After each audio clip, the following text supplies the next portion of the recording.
Good morning. I'd like to call this regular meeting of the Lane County Board of Commissioners to order for Tuesday, June 5th, 2018. And our first item of business this morning is County Administration, a public hearing and work session on the fiscal year 18-19 approved budget and work session on the fiscal year 18-19 budget adoption. And we have Christine Moody from our budget office, but I think, Steve, are you going to start us off, or? Just going to turn it over. Right over to Christine. Okay, Christine. Good morning. Thank you, Chair Bozovich, Commissioners. So the public hearing, as you mentioned, is on the approved budget, which was approved by the Budget Committee back in mid-May. So I don't really have any comments on that. It stands as approved, so just if we have any public comment on that piece, and then we can move to the work session. Sure.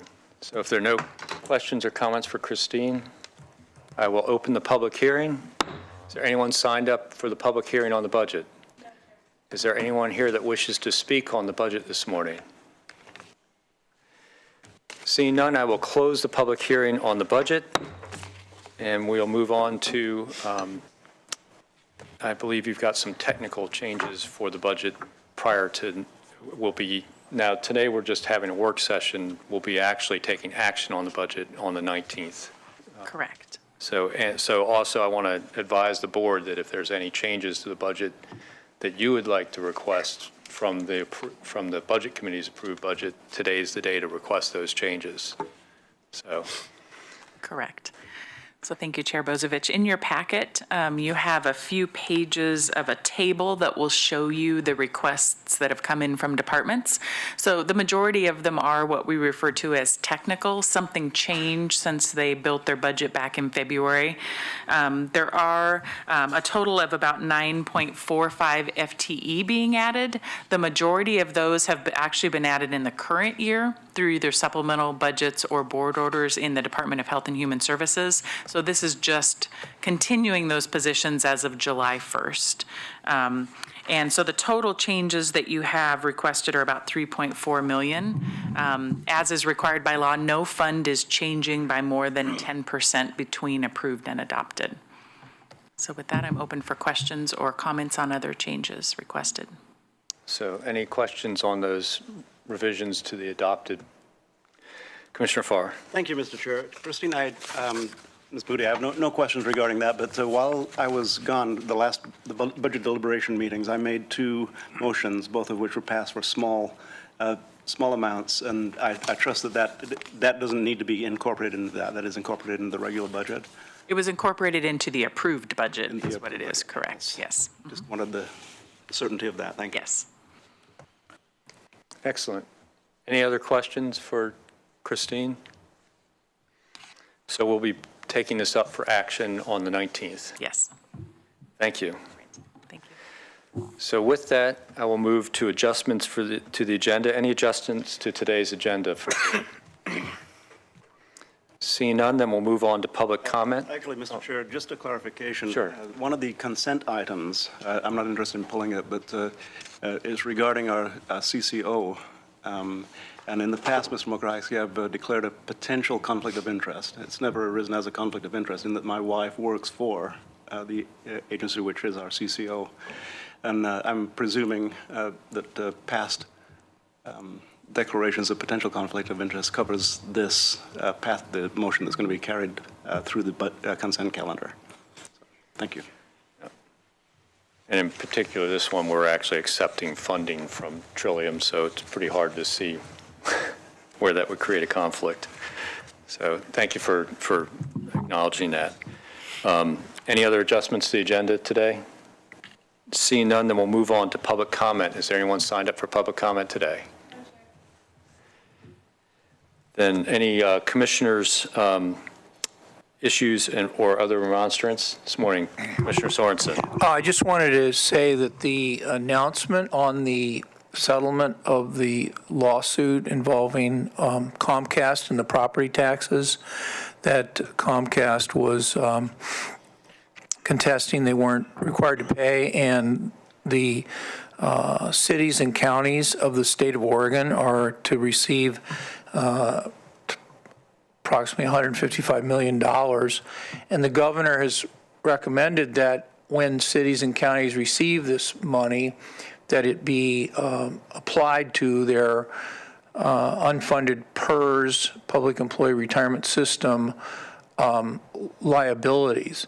And I think that it's not a bad idea for a discussion of, A, how much money of that amount will Lane County receive, as opposed to some giant obtuse total that may or may not ever trickle down to us. And secondly, when would this money be received?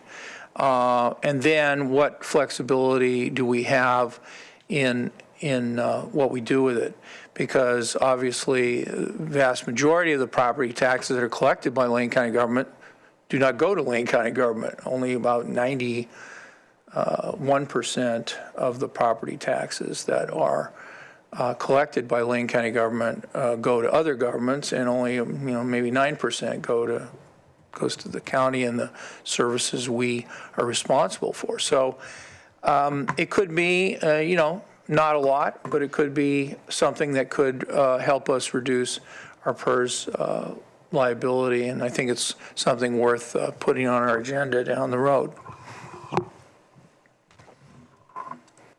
Thank you. Any other issues or remonstrance? Commissioner Farr. Thank you, Mr. Chair.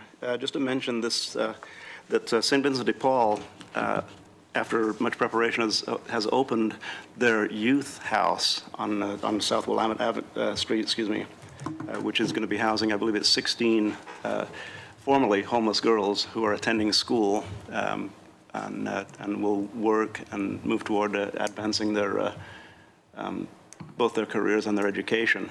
They placed, I believe it's 6 girls as of right now. 6 girls have been placed in the facility, 3 of which were through Donna Butera's McKinney-Vento program in Bethel schools. So the kids are going to be placed through the school district, the McKinney-Vento programs in part. And it really is a positive step, making certain that these young women who have been either couch surfing or have been homeless completely will have a place to live, a stable, safe place to live while they continue their education. Additionally, St. Vincent de Paul is working with Bethel School District to site a second youth house, which will be a youth house for boys, and the preliminary plans are 13 boys would live there. Over the weekend, I joined St. Vincent de Paul and a number of other people to canvass the neighborhood, knocking on doors and making certain that people are aware that it is a youth house, that it is for kids who are in school, and that it's a strongly supported program with the kids who are vetted and ready to continue school, once again, who have been either couch surfing or living a life of complete homelessness. It's, some schools have as many as 20%, some schools perhaps even a little bit more than that, of their kids who are actually going to school, grade schools included, who are homeless. Get up in the morning, homeless, and go to school. This is a step in the direction of giving kids a place to live. A surveyor passed a little bit of bad information, saying that it was a halfway house that was being planned in Bethel. It's not a halfway house. It's a youth home for kids who are in school. Thank you. Commissioner Lycan. Thank you, Mr. Chair. So I think many of us who've attended auctions over the years in the nonprofit world know the names of Sid and Hank Voorhees, Henrietta, and affectionately goes by Hank.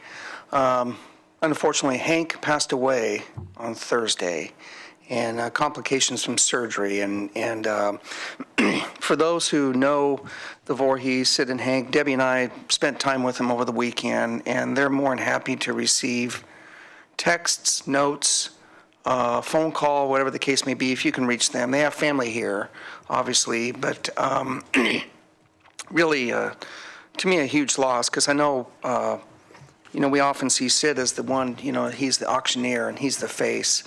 But they were such a team for so many years. Hank would be involved in not only the credit card processing, but she would be out there in the audience, yelling when someone raised a hand up and for a bid. And so great loss. She was just an incredible incredible person. And but they're more than happy to receive if you want to, send a text or any note or message of any sort or phone call. They're more than happy to receive that if you can get through. Like I said, family's with them right now, so a little busy, as you can imagine. And then on one last note, tomorrow, I think it's tomorrow, mark 50 years with the passing of Robert Kennedy. And a little known fact with my personal connection is my grandfather, my namesake, Sid Lycan, was Robert Kennedy's campaign chairman of Oregon. And I got to meet him when I was 6 years old. And I remember people asking me, wow, you met him what was he like? And I said, I was 6. Really? Tonka trucks, you remember those? I was more interested in those but it was pretty cool. And actually met him when the family, the family DC-3 airplane landed in Roseburg, and we went out to the airport and met with them. But my grandfather was his campaign chairman here in Oregon, and actually knew both Senator Robert Kennedy and President Kennedy quite well, and a lot of stories there, but pretty iconic individual. And I'll just leave this real quickly.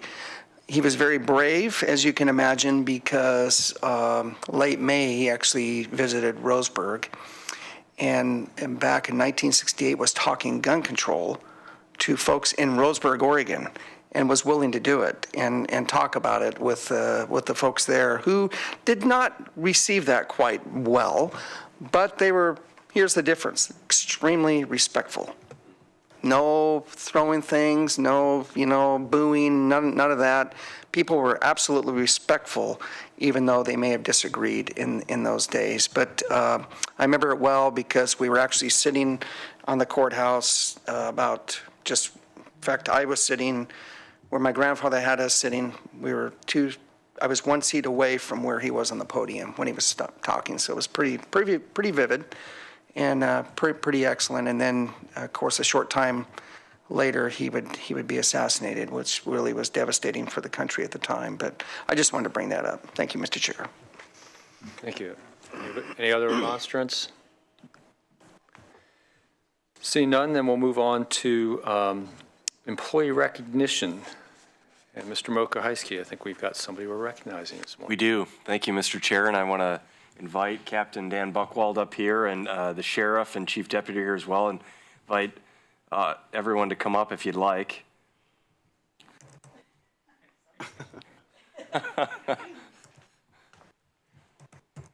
This is a bittersweet.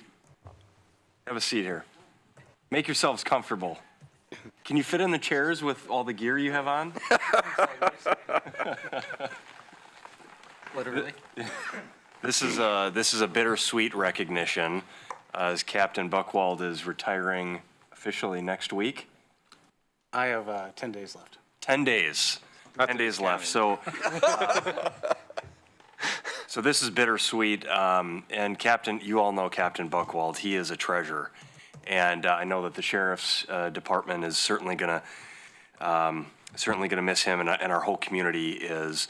We want to recognize Captain Buchwald today, who was honored by sponsors recently as their champion of change. Earlier this month, he was recognized for those who were able to attend the sponsors gala. It was really a wonderful event. And Captain Buchwald was honored as a champion of change by sponsors for his tireless service to our community and his positive effect that he's had on the public safety system. And I just want to mention a few of those, and then I imagine the sheriff might have some things to say as well. Captain Buchwald's work to assist inmates to become productive community members has been his driving force as Lane County Corrections Division Captain. He's made significant additions and improvements to mental health programs offered to inmates that focus on behavior change and modification, and he's partnered with agencies outside of the jail to improve continuity of care after incarceration.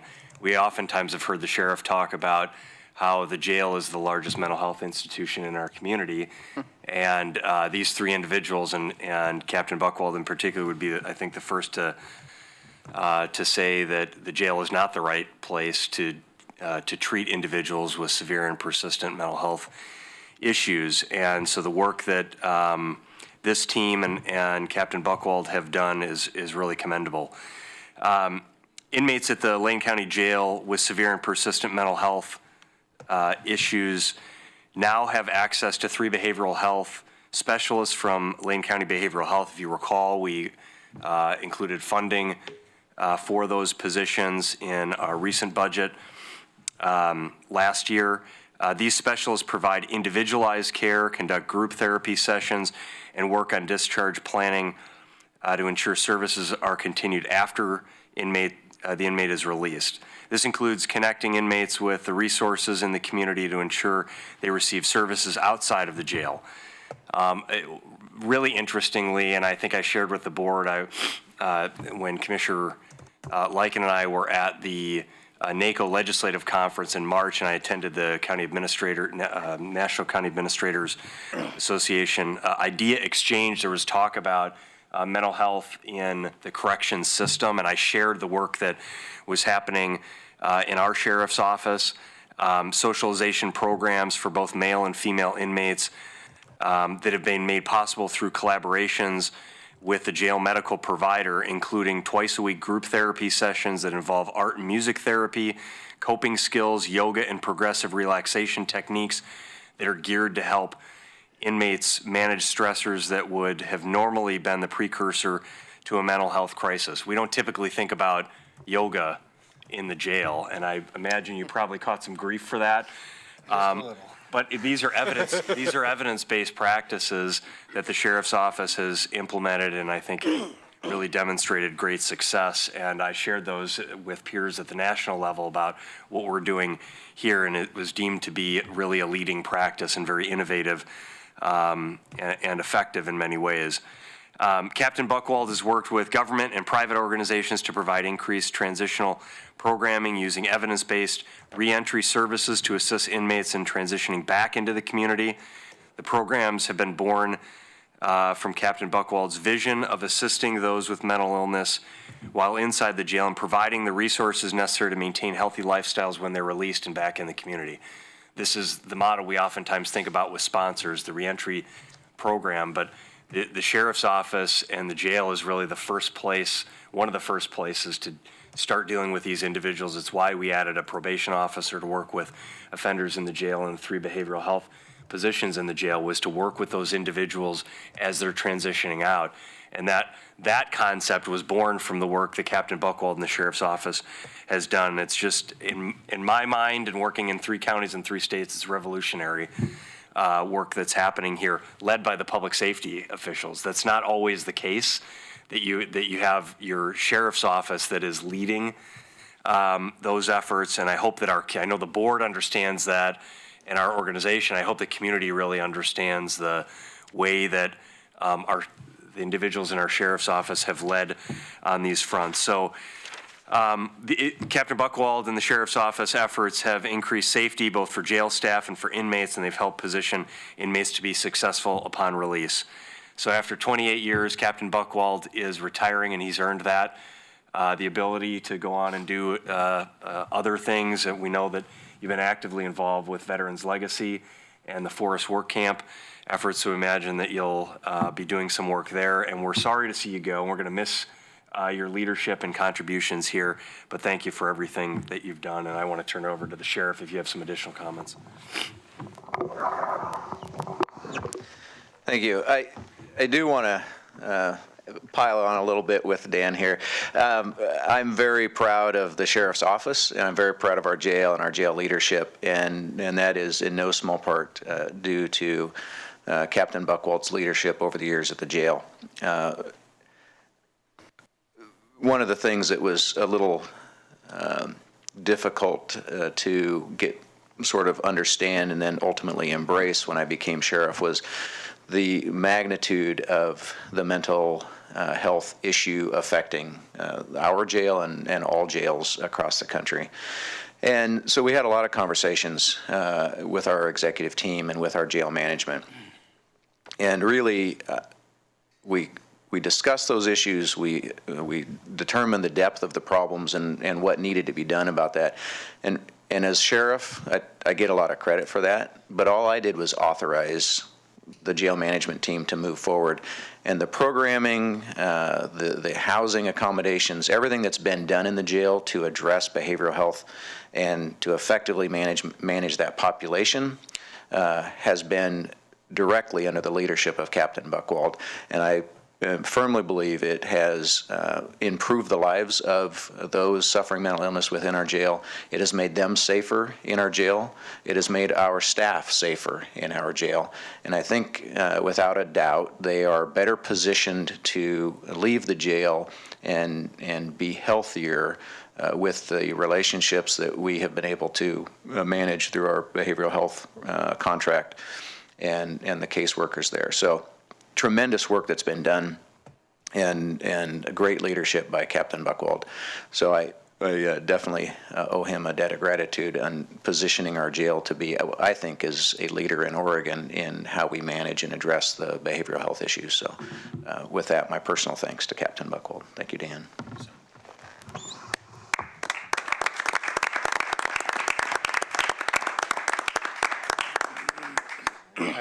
I can't imagine that this is an easy thing to go through. They were kind of stringing this out. Don't you have it, I should have cut the cord. sponsors and all that stuff? Yeah. So Dan, you got something to say here? I do. As I look around the room here, there's several of us that have been here for a long time.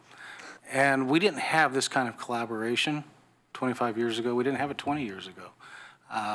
When I look at it as we grew up through the system and we created change within, we got rid of the silos. It was no more, that's your job, this is our job, we're not playing together. And I thank Sheriff Trapp for his continued support, recognizing that there were a lot of issues in that jail that we needed to address.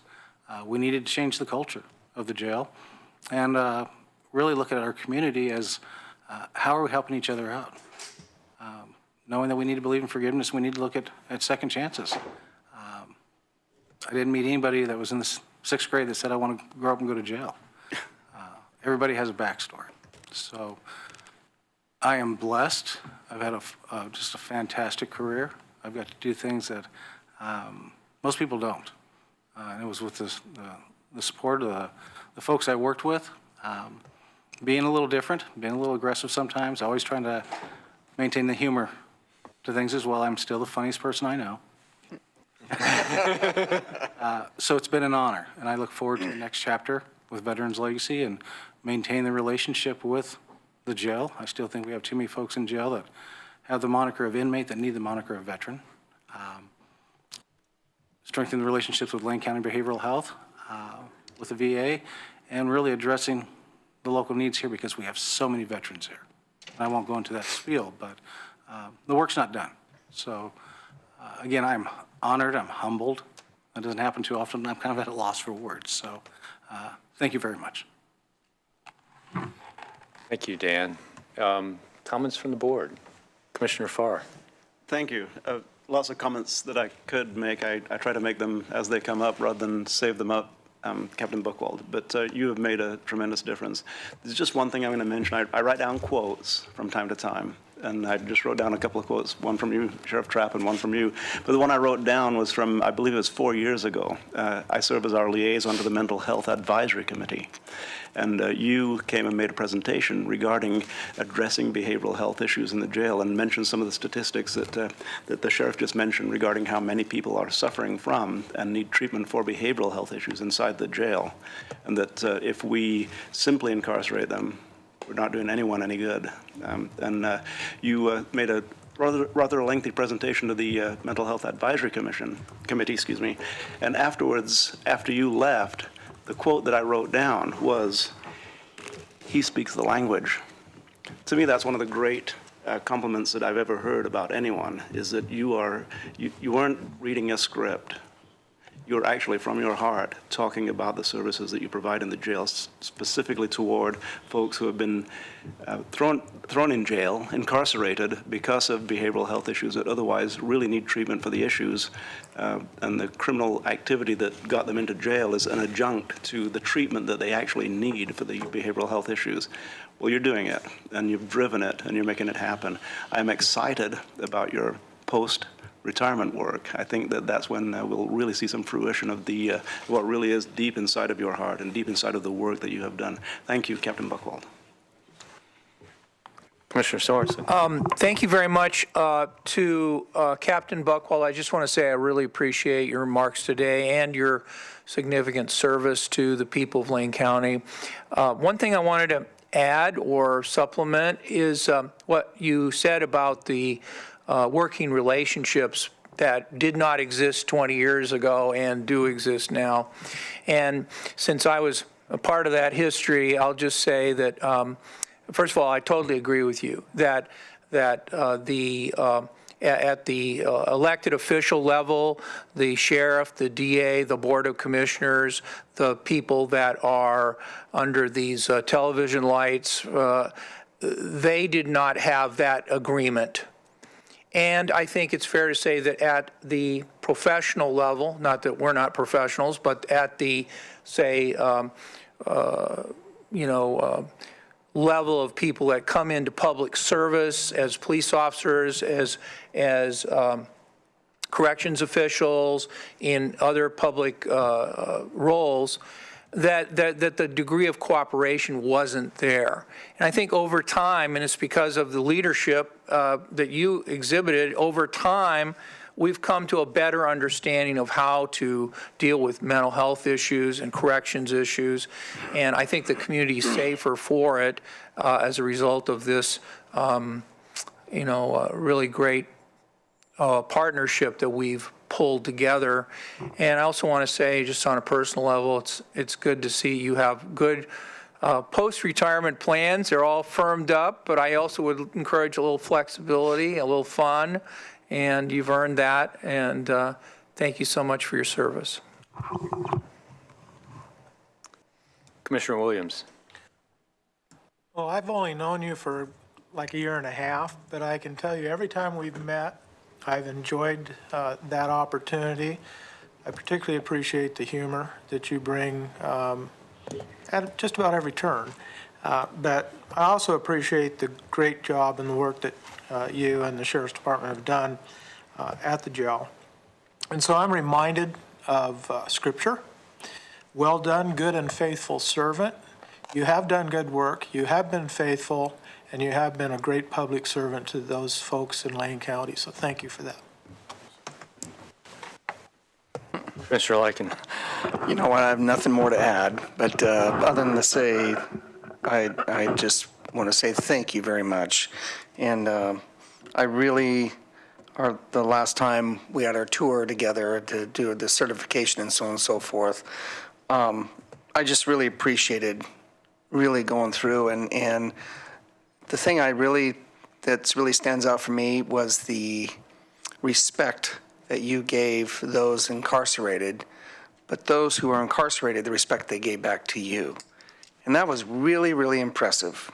And that really stands out. On the humor part, I really enjoyed when you walked in with the cadets and kind of frightened them a little bit. Sheriff on deck, and watching them go. When they said commissioners on deck, they went, oh, yeah. Anyway, anyway, that was a lot of fun. But I just wanted to really, that's probably what stood out to me more than anything else on that tour, was just seeing the respect between yourself and those incarcerated, but those incarcerated back to you. Thank you very, very much for all your work. I think what you've done now is you've established something that can be carried on for years to come. And it's just really impressive to see not only yourself and the work that you've done, but the Sheriff's Department as a whole, and where, I think you mentioned it, 25 years ago, 20 years ago, and where we are today. Very impressive. Thank you very much. Yes, sir. So Dan, I can't add a whole lot to that other than it's been, great working with you on the Public Safety Coordinating Council. You talked about how you can be kind of forceful. I remember some of the budget committee meetings, and definitely can be forceful about advocating for the programs that you wanted to implement, which I appreciate, and having that knowledge as we make decisions.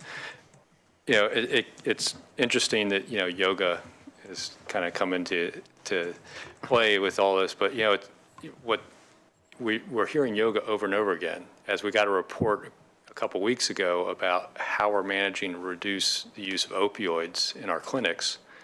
Yoga was a major piece of that.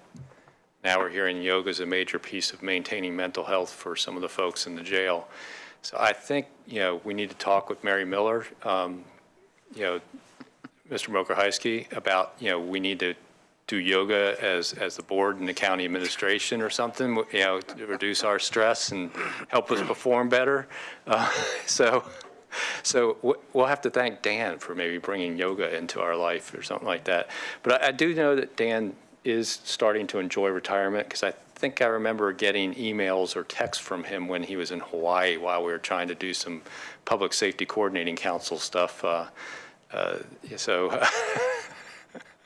So yeah, and they were amusing as usual too.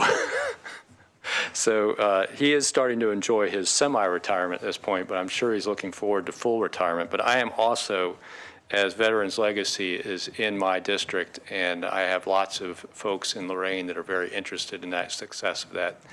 I have heard nothing but great feedback on your stepping in and helping with that project, and how helpful you have been.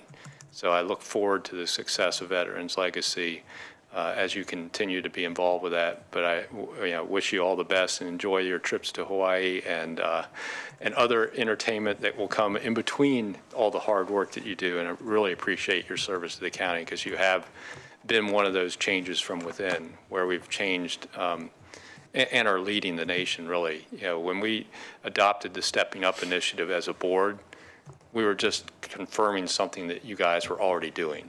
And as we adopted that board order and to participate in the NACO initiative, one of the things I said was, we're already doing a lot of this stuff. In fact, as I went to the NACO National Conference and talked to, we are having presentations from various groups about what they were doing. It's like, oh, we're doing that. Yeah, we're doing that. But we're doing that too. So, we are really on the cutting edge, and a lot of it's been your leadership in the jail, and I really appreciate the work you've done and look forward to your next step out there at Veterans Legacy. So thank you and great job. Thank you, Chair Bozovich.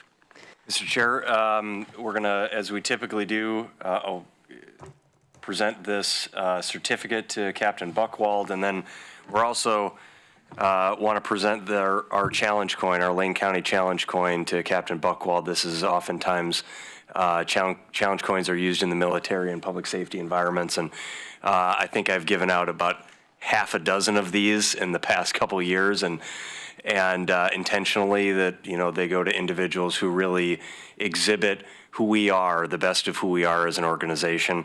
On one side, it has our logo and safe, healthy county, vibrant communities and infrastructure since 1851. And on the other side, it says Lane County proud. And if there's anyone that exhibits the pride in this organization and incredible work in our community, it's Captain Buchwald. So thank you so much. Thank you.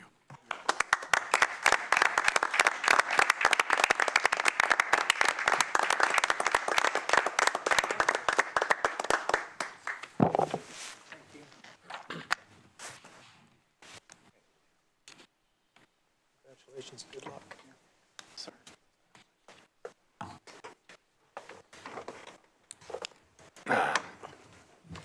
So we have one more item in the regular session before we go to Board of Health, and that's emergency business. Is there any emergency business this morning? No.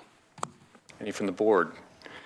Then I'm going to recess the regular meeting and call to order the Board of Health. We are recessing the regular meeting, and I call to order the Board of Health for Tuesday, June 5th, 2018. First item of business is adjustments to the agenda. Any adjustments to the agenda? Seeing none, then we'll move on to public comments for the Board of Health. Is there any public comments? Looks like we have one person. If you want to, David, if you want to come on up, and we'll give you your.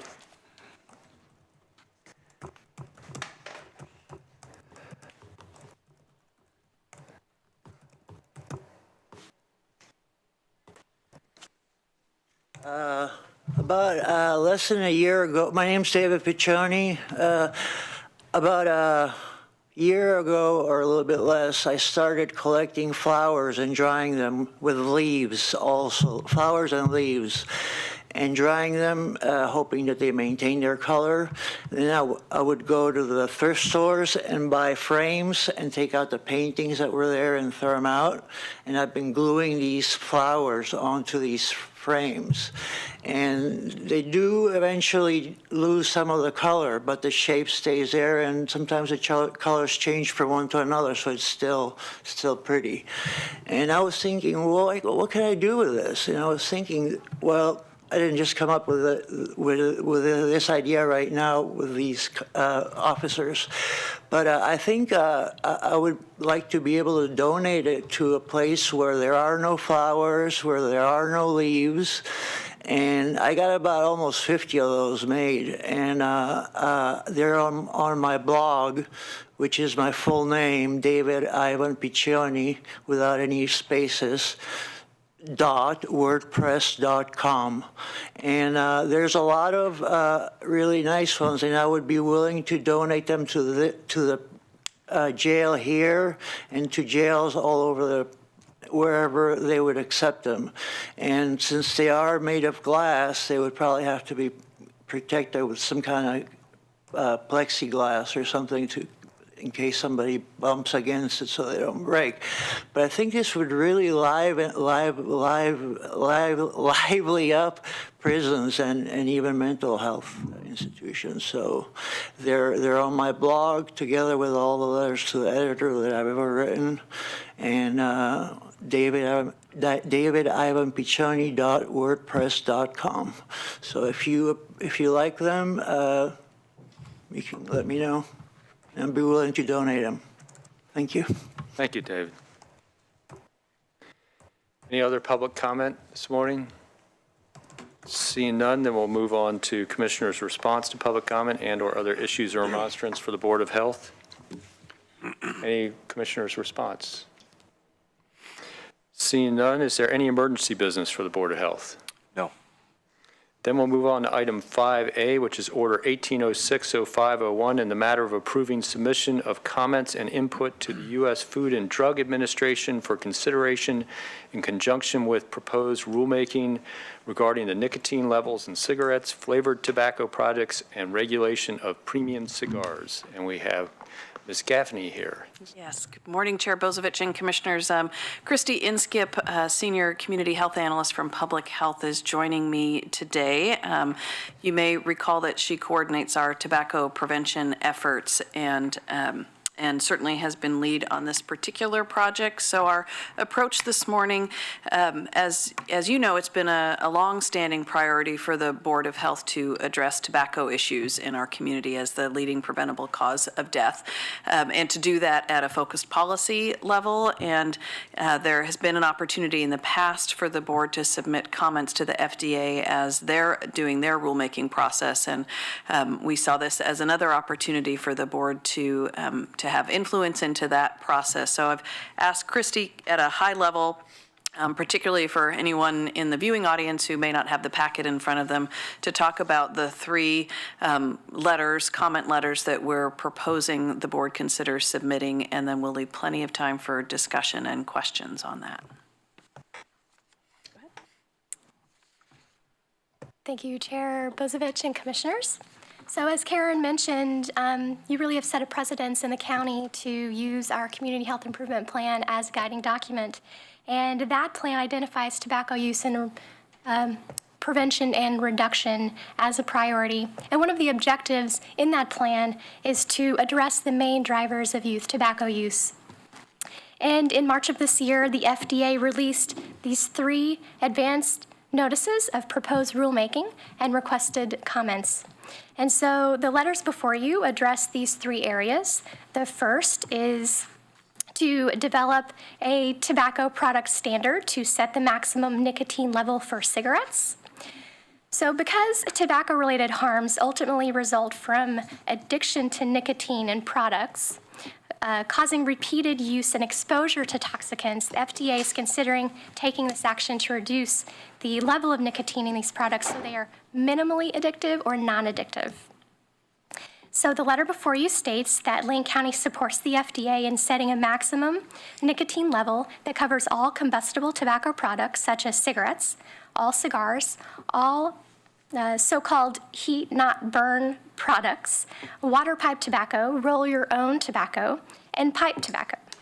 And it also states that this should include emerging products like heated cigarettes.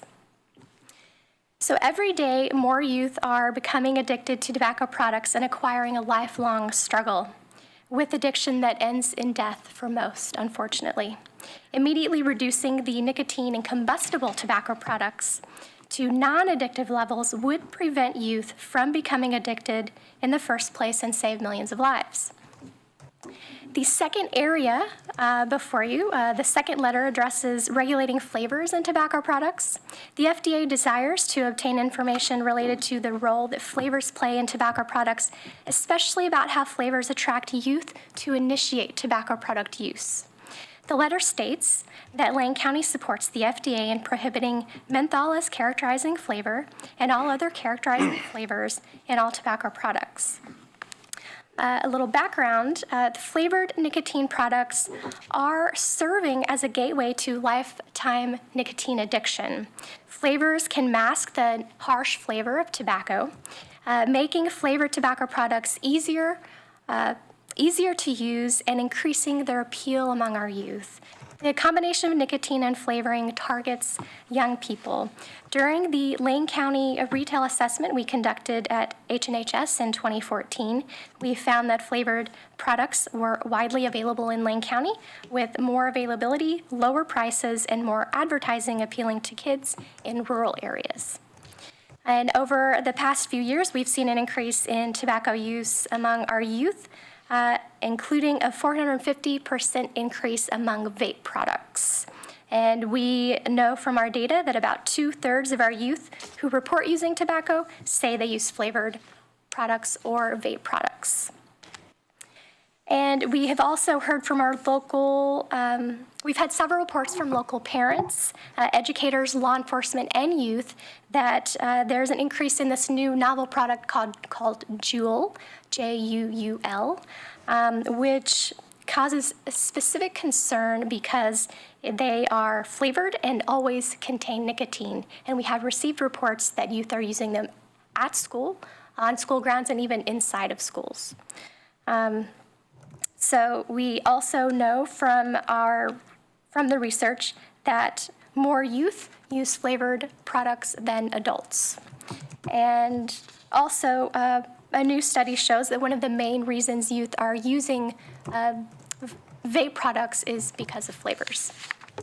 The last letter before you is regarding regulating premium cigars. The FDA desires to obtain information related to the potential regulatory actions in respect to premium cigars. So the letter states that Lane County supports the FDA in not exempting premium cigars from FDA regulations.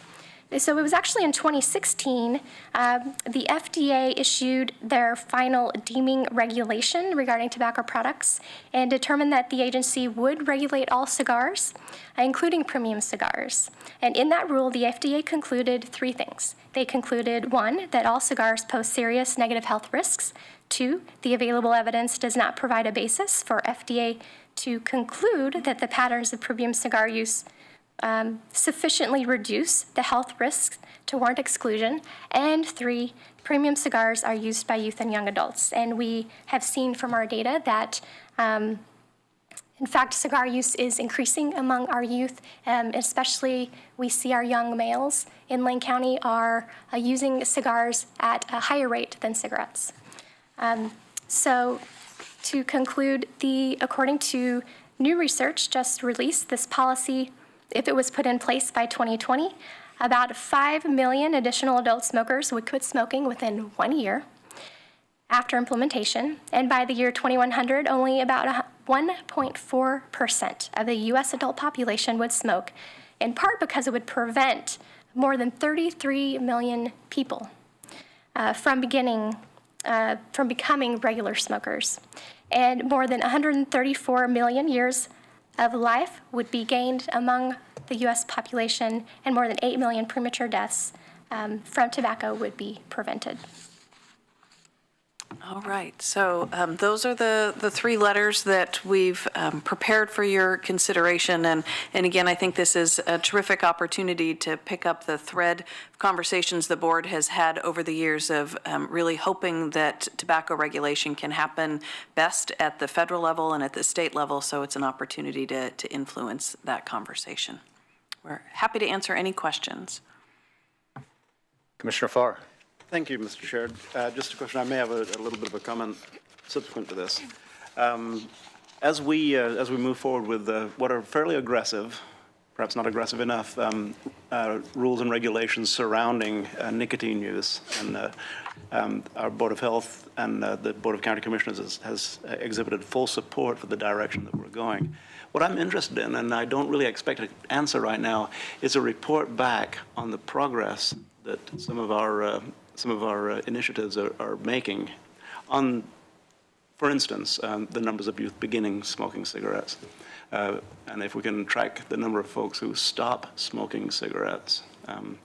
Once again, that's a difficult body of data to grab a hold of, but if we can begin thinking about that, because it's good to report back on the progress of the work that we're doing, particularly when we put so much enthusiasm into this particular work. Thank you, Mr. Chair. Commissioner Lycan. Thank you, Mr. Chair. So I have no issue with the letters. In fact, I'm fine with that. I do have a question, though, regarding, because it looks like cigarettes, vape, and cigars. I did see one picture with the focus on chew. And so my question is analysis showing that maybe you're not seeing as much use on chewing tobacco as you once did? I will say, when I was growing up, no doubt, we used to see George Brett and Phil Garner and Bill Buckner, and, you know, they used to have those big old wad. Well, guess what? Kids playing baseball used to see that and think, man, I want to be like that. And, but I will say, from a baseball perspective, it's, you know, I know it's still called the national pastime, but it really isn't. Because as a sport, it's kind of regional now. And so my question really focuses on is the analysis showing that chewing tobacco is not as prevalent as it once was, and maybe that vape has kind of taken that place? So that's my question. But as far as the letters are concerned, I'm fine, and I think it makes sense, especially when we're talking about youth in particular. So that's my question to you. Thanks. And Chair Bozovich, Commissioner Lycan, I'm going to turn to Christy because I know she looks at that data all the time. So, Commissioner Lycan, to answer your question, so overall, definitely over the past few decades, we have seen use of the smokeless tobacco decrease. Yeah. However, what we have seen in the last few years, so in 2013, there were 6.5% of our young males in 11th grade were using smokeless products. And in 2017, that actually rose to over 10%. So we're seeing a recent increase, and we're not sure why, but we can make an educated guess as to why that is, and it is actually consistent with what we're seeing in the research that shows with the increase in use of e-cigarettes, it's actually causing young people to start using other tobacco products. And that's actually what we're seeing in our data, not only an increase in use of vape products, but most of the other tobacco products as well. I just remember, you know, as a kid, I tried it, of course, and Copenhagen, you know, was terrible. Of course, then they started adding the flavors. You had Skoal and Kodiak and other things. And so now, I don't know, but I'm guessing that there's probably a lot of those from the chewing perspective that are pretty flavorful, and that would be my guess. That's interesting to see that correlation between the vaping back to the chewing of tobacco, which would not necessarily surprise me, especially with youth. I mean, it's pretty easy to, like I said, I remember seeing kids playing baseball back in junior high and high school, and they wanted to be I want to be like George Brett, you know, not only a great hitter, but I want to have that big old thing hanging out. These are kids playing Little League baseball, and they, you know, of course they couldn't, so they would replace it with big chewing gum, but they wanted to have that the cheek hanging out there, the big old blob there to show I'm just like George Brett. So, I mean, that's why I asked that question. I appreciate that. Thank you. Any other questions? If not, I will entertain a motion. Commissioner Farr. Mr. Chair, I'd like to move passage of Order 18060501 in the matter of approving submission of comments and input to the U.S. Food and Drug Administration for consideration in conjunction with proposed rulemaking regarding nicotine levels in cigarettes, flavored tobacco products, and the regulation of premium cigars. Second. So that's been moved by Commissioner Farr, seconded by Commissioner Lycan. Discussion to the motion. Commissioner Farr. Ever so briefly, we all have stories to tell. I'm going to tell a really interesting one. When we came to America, my dad in England smoked about 10 cigs a day, because that's about what I could afford. Very, very expensive in England. Came to America and found them really cheap. And he also found a menthol-flavored cigarette that tasted good and was advertised to actually do you good. It's good for your lungs. Well, clearly not. We loved it because this particular brand had coupons on the back. That my dad gave me the coupons, and they counted toward green stamps. So you could add them up with the green stamps and these coupons. Loved it when he bought full cartons because you got 5 extra coupons in the carton, man. I'm glad to see that those days are behind us. I was enthusiastically supporting my dad's cigarette smoking because it was getting me little plastic toys and various things that I loved. So as we move forward with this type of letter and recommendation of support, it really comes home to me. My dad went from 10 or so cigs a day to maybe 60 cigs a day, and ultimately, like many people's parents, he died young because of congestive heart failure and emphysema. So that's not a sob story. That's a fact. And we all have similar ones. So thank you for moving forward with this. Thank you for the flavor issue, because I have my little vial of Girl Scout cookies sitting on my desk upstairs, but it's not Girl Scout cookies, it's poison. So thank you once again for moving forward. Thank you, Mr. Chair. Commissioner Soren. Thank you very much to all involved in bringing this to us, and I appreciate all the great work. And I won't repeat my own stories, but I do think that many of us do have those, and the public watching us have thousands of stories, mostly ending poorly, and I'm glad that we're doing what we can. Thank you. Further discussion to the motion? Seeing and hearing none, all those in favor, please say aye. Aye. Any opposed? The motion passes unanimously. Thank you. And before we move out of the Board of Health, I was going to ask Karen if there's any update on the pertussis outbreak that maybe we could receive really quickly. Absolutely. We got about 6 minutes till our time certain here. Okay, well, we can give you a brief update on the numbers. I asked Jocelyn Warren, our public health manager, to join me since she's been working most directly with the team and can give you a brief update on our numbers, and then happy to answer any questions. Hi, thank you, Commissioners. Yes, the outbreak continues. I would let you know we have 142 cases now that we're investigating. There are 8 outbreaks in schools that have resulted in exclusions. Those are primarily in the Eugene-Springfield area. We also have cases in individual schools, 33. So those schools extend beyond the metro urban area into Junction City, Fern Ridge, Oak Ridge, and Cottage Grove. We have had 1 hospitalization associated with the outbreak, and just a few cases among infants younger than 1 year, but those outcomes have been good so far. So that's what we have thus far. Do you have any questions? We haven't turned a corner yet, but we are hoping that with the school year coming to an end, we'll be able to control further transmission. I would add that our public health staff is as eager as every student in Lane County for school to get out this summer. So I understand you're reaching out to camps, summer camps, and some of the daycare facilities that take students in the recess. Is that accurate? Yeah, we absolutely want people to remain aware of the symptoms, especially in those places where kids are going to be congregating and there is the potential for additional spread. We haven't seen cases in daycares yet, so that's been encouraging. Excellent. Any questions? If I may, just, I think I know the details of the answer to this, but regarding immunization, kids used to get DPTs. I mean, every kid had DPTs, right? And I would presume that some kids do, but the fact that some parents are choosing to not immunize, is that, can you talk about how that has an issue, has become a part of this issue? We do have higher rates of non-immunization than in other places in the country. Oregon, it has higher rates of non-immunization, and in Lane County, we have higher rates than in other counties in Oregon. So that certainly does put us at risk.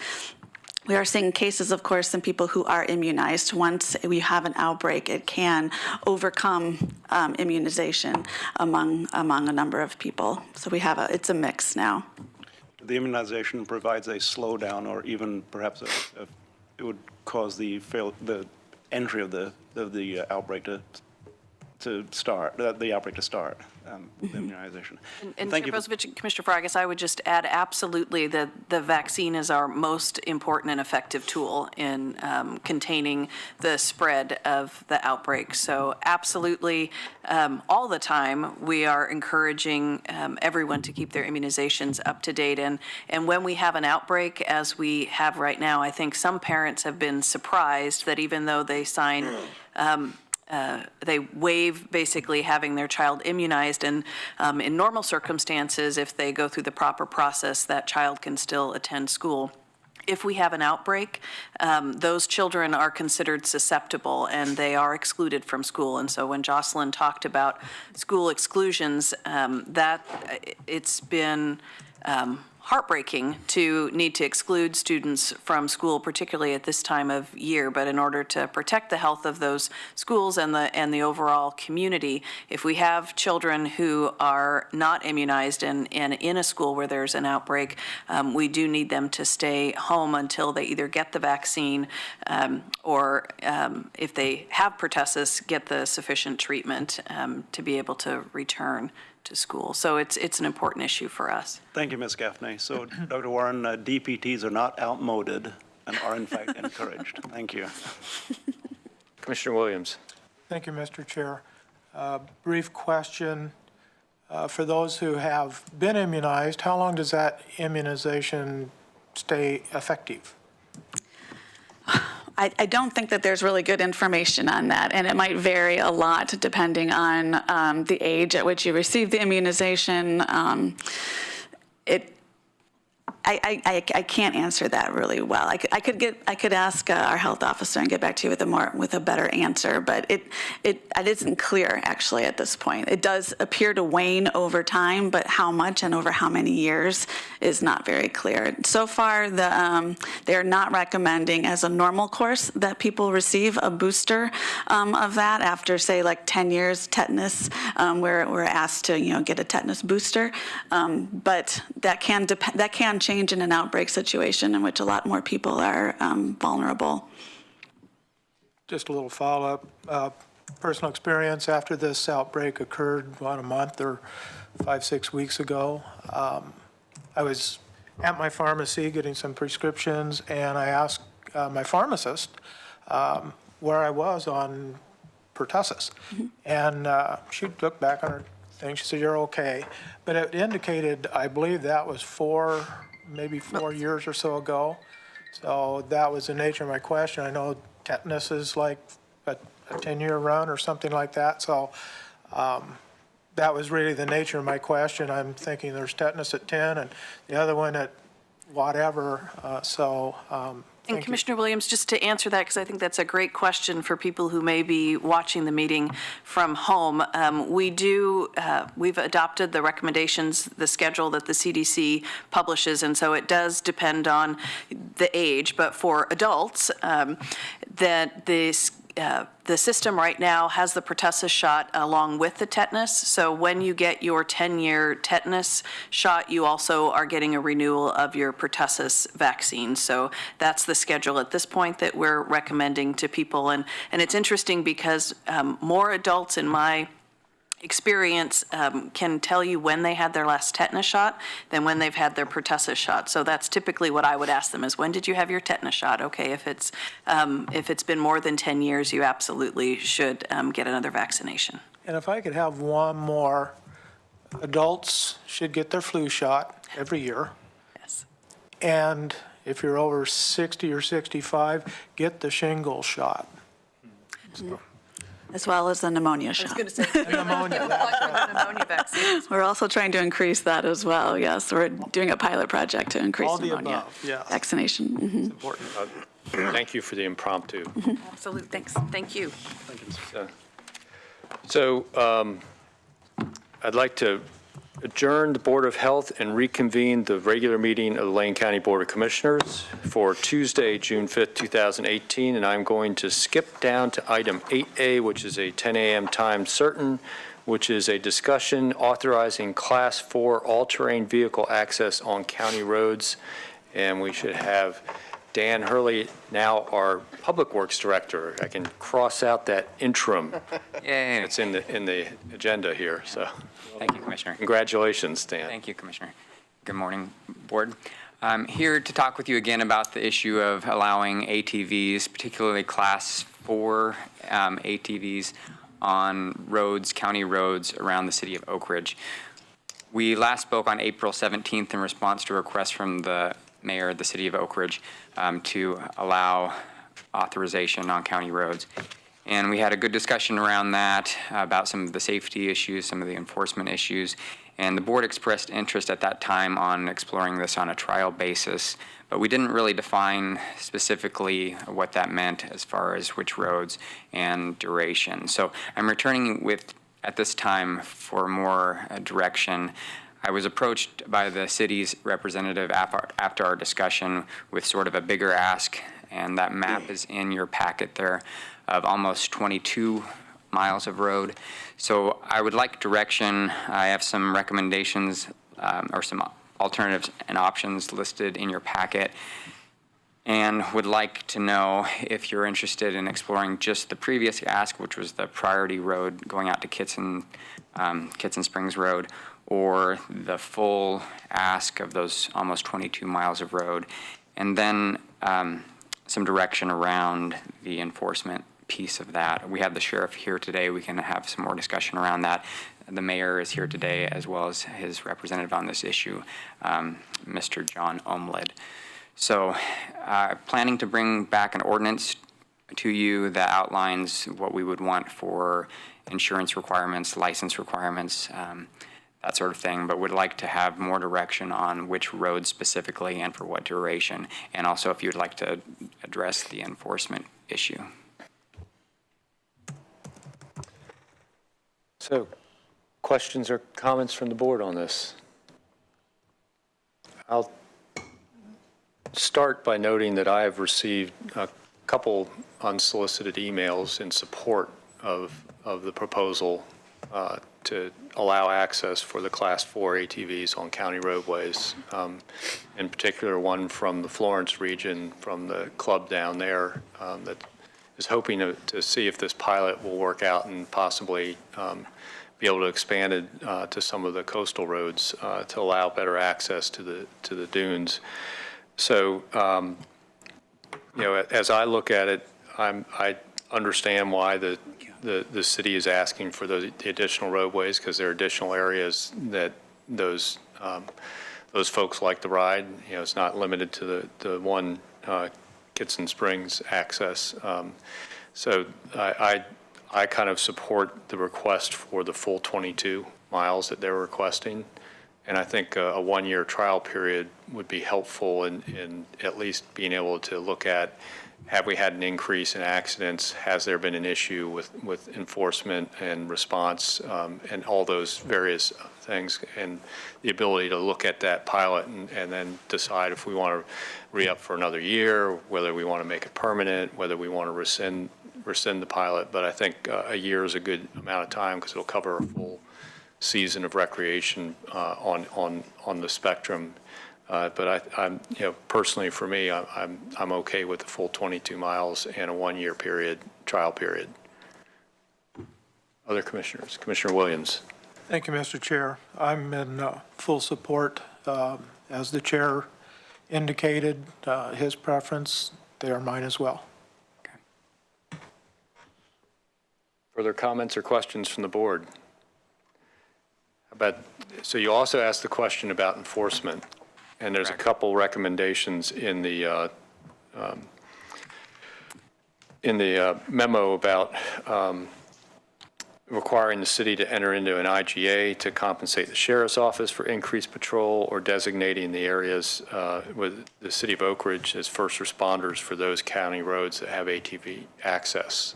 And that I don't have a clear answer for. It seems to me that probably the easiest thing would be to designate the city, and this is going to be a question more for the sheriff and legal counsel, if we're allowed to to transfer that authority. And I would like to defer to legal counsel on liability. Because we have an elected sheriff, and that's his authority, and I don't think we can necessarily, as a board, delegate the elected sheriff's authority to somebody else as a board. So I think we'll need his consent.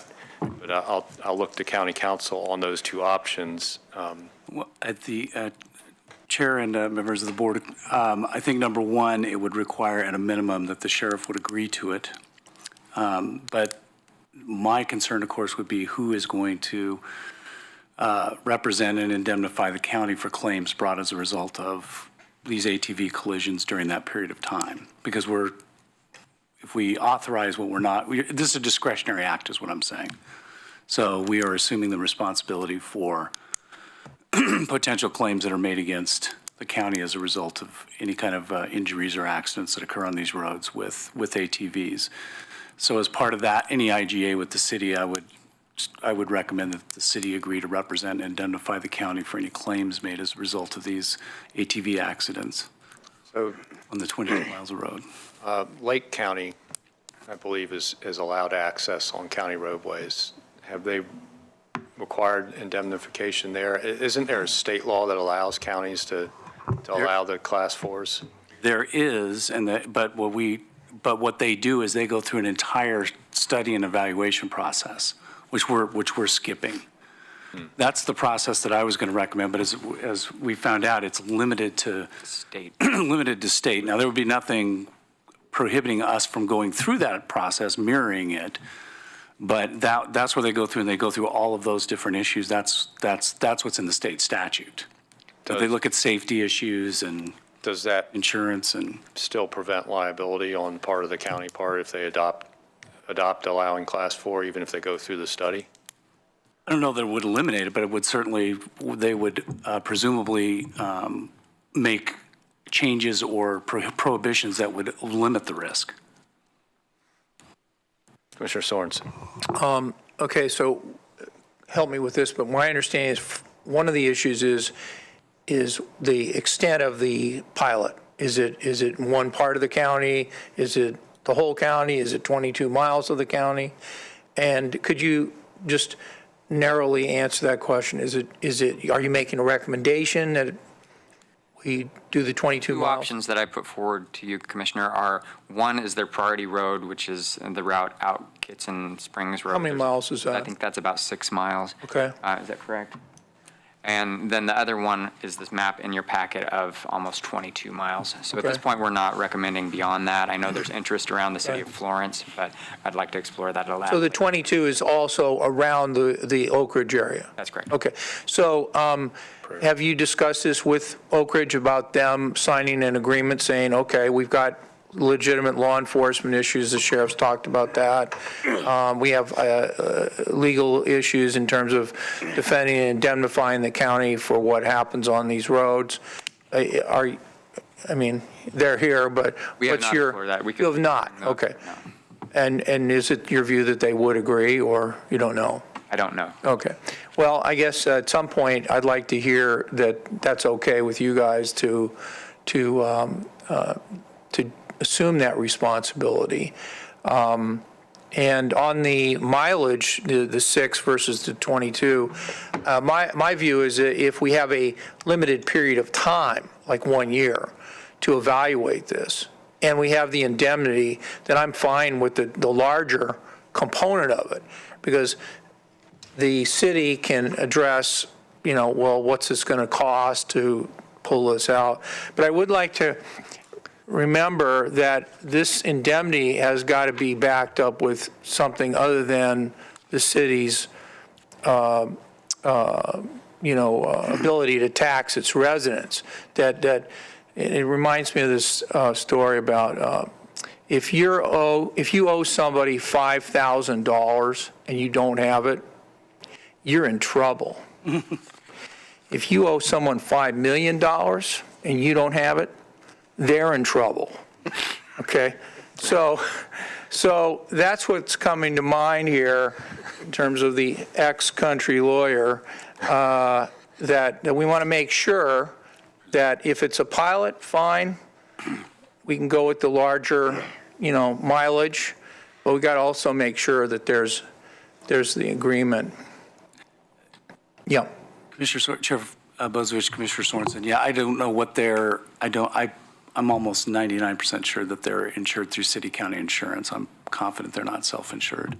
So that would be something they'd have to talk about with city-county, but that would be what would back up any indemnity. Mr. Chair, could we give an opportunity for the city to tell us their view on it? Yeah. Mayor Coe, if you want to come up and of course, the mayor's speaking as the mayor. This isn't. Yeah, I don't. He can't bind the city as mayor. I get paid so much. So we understand that. Jim Coe, Mayor of City of Oak Ridge. I received an email last night from the city administrator and from the chief. They would be concerned about item 4. We would definitely have to go back to the council on that, and we'd have to have discussion with CIS, city attorney, et cetera. Obviously, option 5, we are all for. And we currently patrol that area anyhow. I mean, we understand that we live in a large county, and most of our public safety is either OSP, Forest Service, or ourselves. We see the sheriff on traffic matters rarely. So, we're doing this for city currently in maintaining that. But we would have to definitely go back to the drawing board and decide whether that's something the council has the will to do or the financial ability to do. So that's something we'd have to look at if we went with option 4. And, as far as whether we do just the 6-mile route or the 22-mile route, I think the 22-mile route is probably easier to enforce. Because we're already, seeing some people on some of that 22-mile section that we're having to report, and the group is maintaining it, but we've seen a few people out there. The other thing, too, when they're on city streets or on even the county roads, they do have to follow still the motor vehicle code for the state of Oregon. So they do have to have liability. They do have to have the things that are required by the state. So I guess that brings a question to me. If we were to kind of modify somewhere between item 5 and item 4, have an IGA concerning indemnity, but designate the city of Oak Ridge to actually be the first responders on those 22 miles of roads, it's kind of a combination. So we get, the comfort that if we take this discretionary action, we won't end up in a lawsuit over it. And at the same time, you guys provide provide the first response out there with the sheriff's permission. Of course, that's going to involve the sheriff. Which, again, we do now anyhow. So. Yeah. So, but I guess is the idea of the indemnification and using, and I guess you'll have to talk with CIS about your ability to do so. But that seems to me to be kind of would relieve some of the concerns from legal counsel and all about us making a discretionary decision. Of course, we're not actually making the decision today. We're trying to provide direction to Public Works to come back and work with you guys. But does that sound like a reasonable Yeah, we can take that back between the two? to the CA and see what we can do to put that together. Okay. Again, we already handle the public safety in that area anyhow, pretty much ourselves. We do have support from the Forest Service, and we, being that we are so far out of the metro area, we all work together. And the OSP has a strong presence there and an office there, so we do get support from them. And again, with the Forest Service, we have a reciprocal agreement with them. Almost no different than Florence doing some response outside of their city because they're so far off on the edge of the county. Commissioner Farr, and then I wouldn't mind hearing from the sheriff in a minute. So Commissioner Farr. Thank you, and that was part of my hand raise. I have some reservations. My reservations are from a non-off-road vehicle user, but Commissioner Williams and I have talked about it quite a bit, and I trust his decision-making on this, and he's enthusiastically in support of it. I'm going to lend my support to his support. But I am hoping to hear from the sheriff regarding, I drive some of those roads fairly frequently, and it's just regarding the safety, regarding the first response, regarding Sheriff Trapp, how you see the Sheriff's Department fitting into this, into the recommendations that we're being asked to consider. So please, Mr. Chair, thank you. Yeah, thank you. So are there any further questions for the mayor before he leaves? Yep. Hang on. So I wasn't following all of that entirely. So you are suggesting that you talk to the city council and the city attorney of Oak Ridge and the city county insurance people, or have them, or someone talks to them on your behalf. And then you can give us a recommendation, or Mr. Hurley, of what you're willing to do in terms of the patrol for the 22 miles around Oak Ridge of county roads, and the indemnity and defense that city county would defend us and you in the event that there was an accident or an injury or a death on those 22 miles. Is that a fair summary? Yeah, I can't make that decision. Yeah, but I mean, you can make the decision to say, yes, I will talk to them. Yes. Are we willing to do the whole thing? Yes, we are willing to do it, but whether we can afford to do it remains to be seen. But yes, I will take it back. We have a council meeting this Thursday. Okay. So I will bring it up to the CA when I get back to town and let him start to do some research on that. Hopefully we can bring. I'll just pose this as an idea in the event that city county comes back to you and says, yeah, we can do it. It'll cost you millions of dollars that you can't afford. They may be willing to do several event days. Now, I know you want to do more than the event days, but the alternative of doing nothing as opposed to having some event days where there's a single carrier that's brought in for a single event or for a series of single events that would help you in your tourism, give some stability to the folks that are coming in from out of town that want to know when this would be available. To me, that's another way. Now, if it turns out that city county can do this and it's really not that expensive, might even be not expensive at all, I don't know. But that way we have the assurance that we need that these are covered. And my assumption, I mean, we already do the event. Yeah. And it's one event and it's coming up in a month, Yeah. I believe. But, I look at Lakeview and Burns, they're already doing this and have been doing this, so I can't imagine that it's that expensive or Yeah, and maybe they have that one. much of an issue because. They may have one carrier that comes in and they pay them $300 and that's the end of it. Yeah, we can find that out for you. Yeah. If that's the choice of where this goes. Obviously, we'd prefer not to go there, but like I said, 1 and 5 we're favorable to, 2 and 3 are great, 4, no. But we'll take it back to them and see what they have to say. Thank you so much. Okay. That'd be all. Thanks, Mayor. I'm here. Yeah, you're here. We can call you back if we need to. So Sheriff, if you wouldn't mind sharing your thoughts on the idea of designating the city as first responder on those 22 miles or the 6 miles. Thank you for the opportunity, Chair Bosevich. I absolutely am opposed to abdicating the Sheriff's Office jurisdictional authority to any other jurisdiction or entity for a number of reasons. One is, first and foremost, marginalizes the Sheriff's Office, and we have been having conversations for years with the board, the Sheriff's Office, about how do we strengthen the Sheriff's Office in this community. And now we're talking about marginalizing it, and that those are not compatible conversations.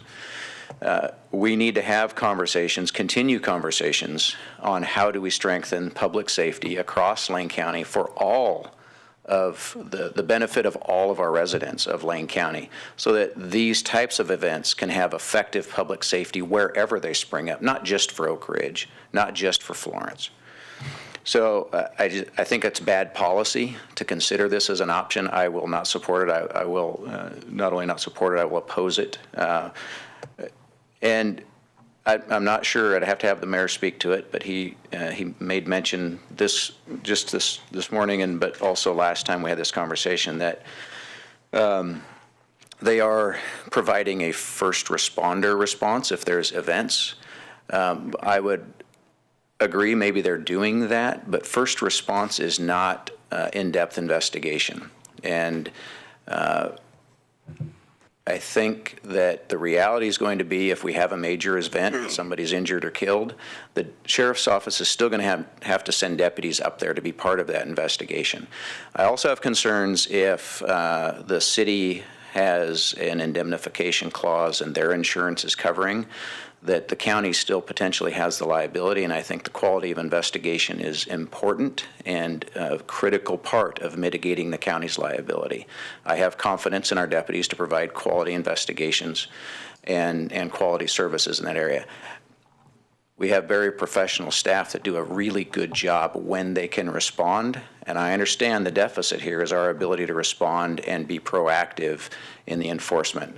And because we're not able to be responsive to all levels of call for service or to be proactive in a traffic enforcement presence related to this, I default back to the conversation we had last time we talked about this, is that my recommendation would be limited to a permit-based by event-driven circumstances where we can supply adequate deputy sheriffs on contract, but leaving it annual, year-long, unpoliced, I think is a big challenge.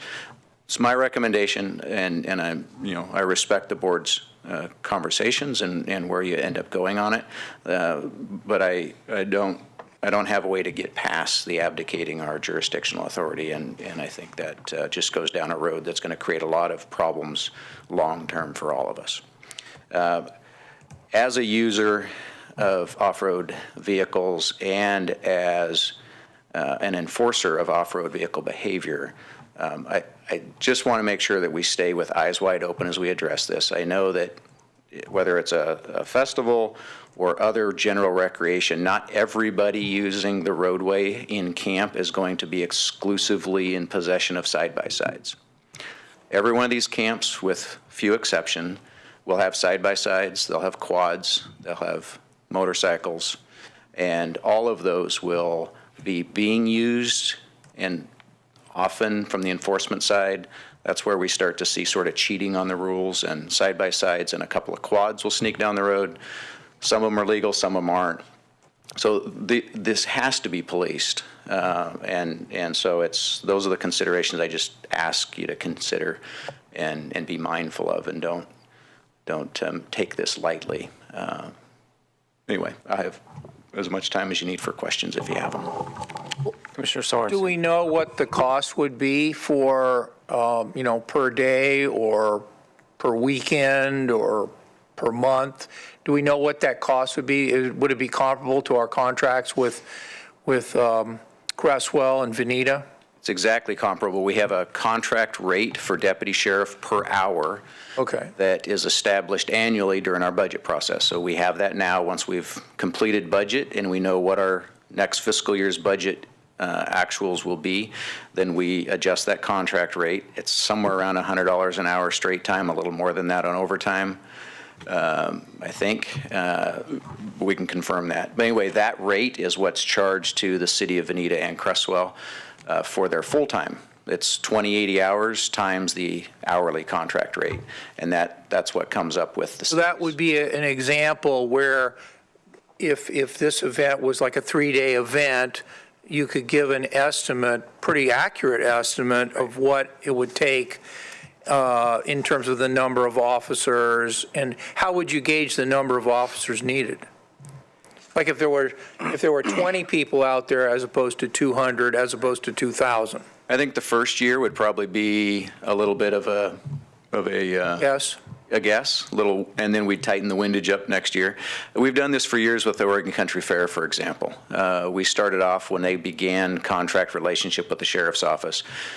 We started off kind of as a guess. The next year we adjusted a little bit, and we've got a pretty effective contract staffing relationship with the Country Fair. Are there any other examples besides the Country Fair of that type and the Veneta and Cresswell contract? Are there any other examples of those kinds of sort of one-shot deal or weekend or whatever? We actually do quite a few of those throughout the year. A lot of school contracts for prom and Cresswell, Pleasant Hill, Civil War ball games, kind of one-offs once or twice a year. There was I'm going to get it wrong, but it was at Buford Park Ferry World or something like that was done in there. We had contracted in there. So we have a very simple contract process that's fairly quick and easy to put together for a couple of hours or longer. Have you been in touch with the police chief or the city manager there in Oak Ridge to kind of talk this through, what kind of money we're talking? I haven't. I haven't seen anything about the event itself. We haven't been contacted by any for the event organizers. So, but I haven't. I actually, and it's my error. I actually thought about reaching out to the chief this last week, and I haven't had time to. Okay, but that had time. I haven't made that happen. And yet, it could be in process in a vague sort of way. Right. Okay, thank you. Commissioner Lycan. Thank you, Mr. Chair. So, Sheriff, thank you for the comments. For me personally, I don't view it as being positive for the board and the sheriff to be at odds. So that's just my view. So your comments do resonate with me on this issue. I know that when we first had the discussion, it was the smaller scale. Now it's been expanded to the 22-mile. And so I guess, Sheriff, I don't know if you've had a chance to look in our packet to look at the options. Is there one that maybe stands out to you over others, or maybe your general thoughts? Because I think what I'd like to do is make sure we give staff direction in sitting down with the city of Oak Ridge, what makes the most sense, where not only from the board's perspective, but I think it's also from the sheriff's perspective as well. And so, Sheriff, I'm just asking if you've had a chance to look at those options, and that is there one that maybe resonates with you? Because I'm going to suggest right away that obviously 4 and 5 are, I would suggest, are not starters. Well, 4 is what it is. So, 4 no would be the IGA, yeah. Right. And that's the one where Mayor Coey was a little obviously hesitant on. And then Chair Bozovich kind of was maybe discussing a hybrid between 4 and 5. So I don't know if you had some general thoughts here. Right. Well, my initial thought is that I would be much more comfortable with a pilot on a 6-mile stretch of road to see what that looks like between the festival and I was a little surprised to see it balloon to 22 mile. But as far as if it was based on an event happening, I'm not familiar enough with the side-by-side festival to know if they raise revenues or how that works. Typically, event-driven contracts are by the event organizer, not necessarily a municipal or governmental jurisdiction. And so I'm not familiar with how this event is structured, whether they have revenues like a country fair or other festivals that take admission and have revenues to spend on event programming. So, but if it's not event-driven and it's just a one-year pilot and it's wide open, that would be, I would still recommend number one as far as the smaller scale, instead of going full out and not having a lot of focus or resources to put toward it. I'm not really sure how to recommend as far as the funding for law enforcement. I know Oak Ridge is not a large jurisdiction with a lot of resources, and I'd certainly hate to compete with the chief's resources for policing that city. I go back to that as well. I think we had that conversation last time on this topic, is that while the city does provide emergency response if there's an emergency event outside the city, I have a hard time understanding how they're going to provide proactive patrols when they're not even 24 hours inside the city. And so I just don't think that there's a lot of ability to rely on a ongoing support from the city without some kind of extra service. But then that depletes their resources. So I'm not sure I really want to recommend something on where they go, except that most importantly for me is that we don't continue the conversation of abdicating the county's public safety jurisdiction. So, Dan, this question be for you, and this is just to look into this. I'm not sure you can use these funds for this, but depends on how creative. So when it comes to CMAQ money, the MPO received CMAQ money, but Oak Ridge received CMAQ money on their own.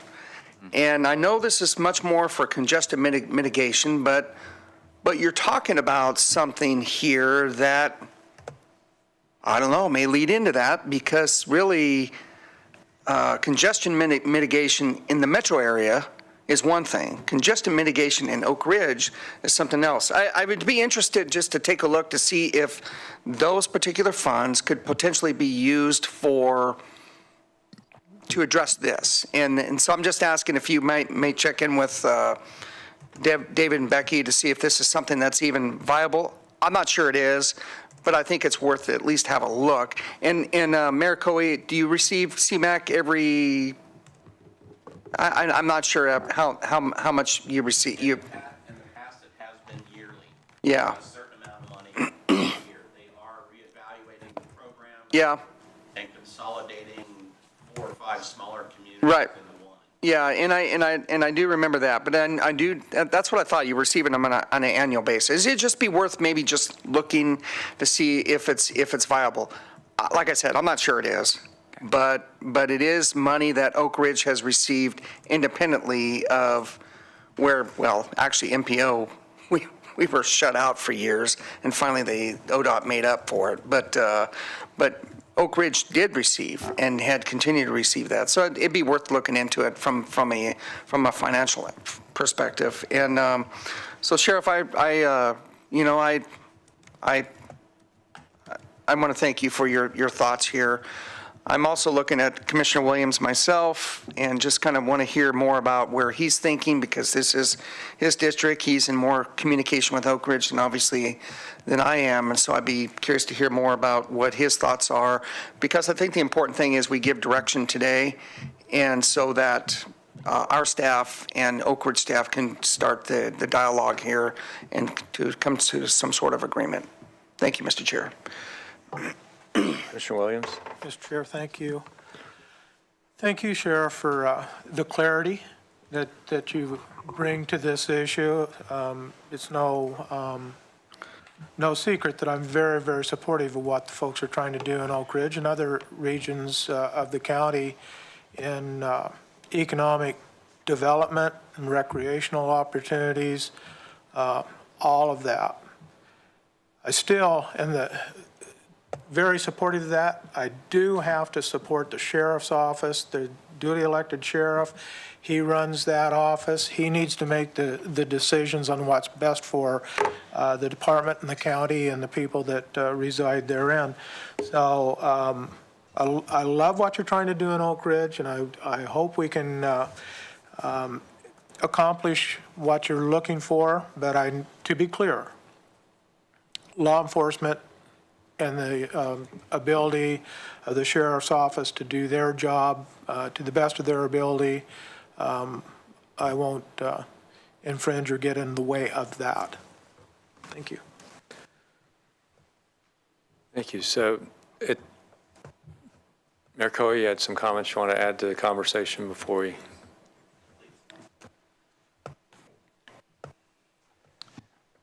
Our initial request for the 6 miles still is our initial request. One of the comments was made when this conversation first began several months ago was, why not do all the county roads? Well, obviously, we would like to see that, but we understand, and not trying to be greedy, that the 6 mile pilot program is probably a little more manageable for everybody and more acceptable to everybody. And we've already used those routes in last year's event without any sheriff presence, with our city enforcement and again the other partners we have out there. So, and that kind of falls in close to the UGB agreement that we already have. Within 1 mile of our UGB, we have access to those roads on an event basis. So I don't, I'm not trying to push the 22. Obviously, we would love to see it. And I think it's probably easier to enforce if you allow the whole 22 miles. As far as people, it's okay to ride now. Well, no, it's not. And we've had to go out and do some enforcement. We've had to do some publication. We've had to post things on Facebook and the city website of what really we have approved. So it's something that has to be maintained, and we are maintaining. So just wanted to clarify that we did not change from 6 miles to 22 miles. We're still hooked on the 6 miles, but if you want to give us 22, we'll take it. So. Thank you. Further comments or direction for staff from the board? Commissioner Williams. I would have one comment. I did speak with City Manager Gomez this morning. He was suggesting, well, his preference is 1 and 5, items 1 and 5, and so that is what City Manager is looking at, and I'm assuming you're in agreement with that. Yes. Yeah.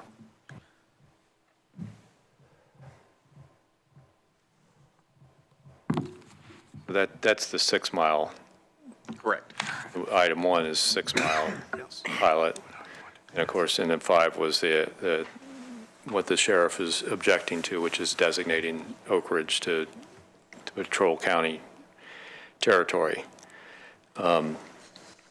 So I think at this point, I would like to ask staff, and I'll see if I can maybe summarize what I'm hearing from the board, and then the board can disagree with me. Sounds like everybody's kind of focusing in on the 6 mile pilot rather than the 22 at this point.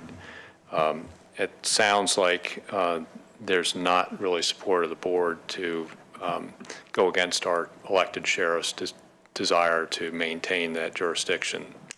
I'm not hearing it, and I would have to agree that it does tend to, as we start designating his authority to municipalities, it does tend to weaken the structure. And also, this is about how do we roll this out wider later. And if we're going to roll it out wider later, that it's not necessarily going to be close to municipalities. So we really want to make this a pilot that works with our resources, I guess, and see how it rolls from there. So maybe, we managed to do it under a event scenario this last time. Maybe there's a way to do it under events, a 1-year pilot that's event specific, to to where it'd be a much more manageable contract amount, or if there's the ability to develop some kind of, and this is where we're meeting resistance to the city, and I understand financially it's hard to make a one-year commitment to fund the sheriff's office to patrol 6 miles of roadway. So I get the resistance. So there's this tension between the sheriff not wanting to delegate authority and trying to find some compromise that'll allow at least the events to go on. And if we want to do it more than the events, then the city's going to have to think about how they manage that relationship with the sheriff's office. Louis being a former police chief, I'm sure he's pretty aware of the issues around there. So I think kind of what I'm hearing is a desire to at least do the 6 miles for a period of a year, and looking more towards an event structured and have a requirement for a contract with the sheriff's office. I'm also hearing on the side that there's also a desire to look at indemnification, which is sort of separate from the sheriff's contracts, which you'll need to talk to CIS and your administration and your legal counsel about. But I think there's lots to explore between you and Public Works and the sheriff's office before it comes back to the board again, and seeing where you can get this to where it's agreeable to all the parties. So I think it's really kind of, the board's looking for something where you guys come in and the sheriff's happy, the city's happy, and we can go, great, we'll prove that.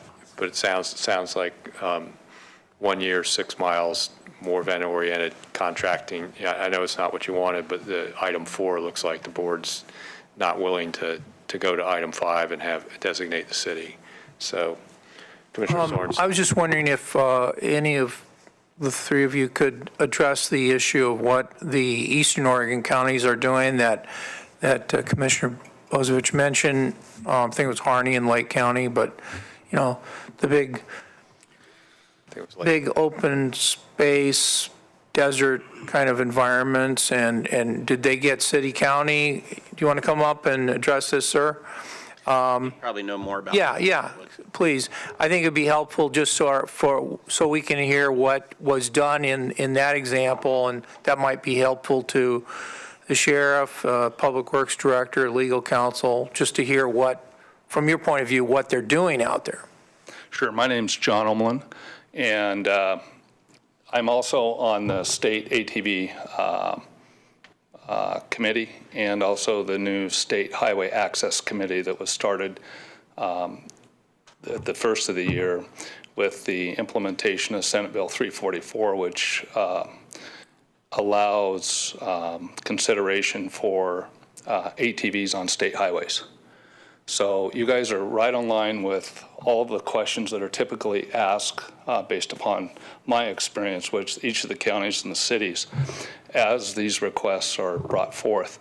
The liability is one that I would suggest that the working group look to ODOT as to how they addressed it in order to allow vehicles on the state highways now.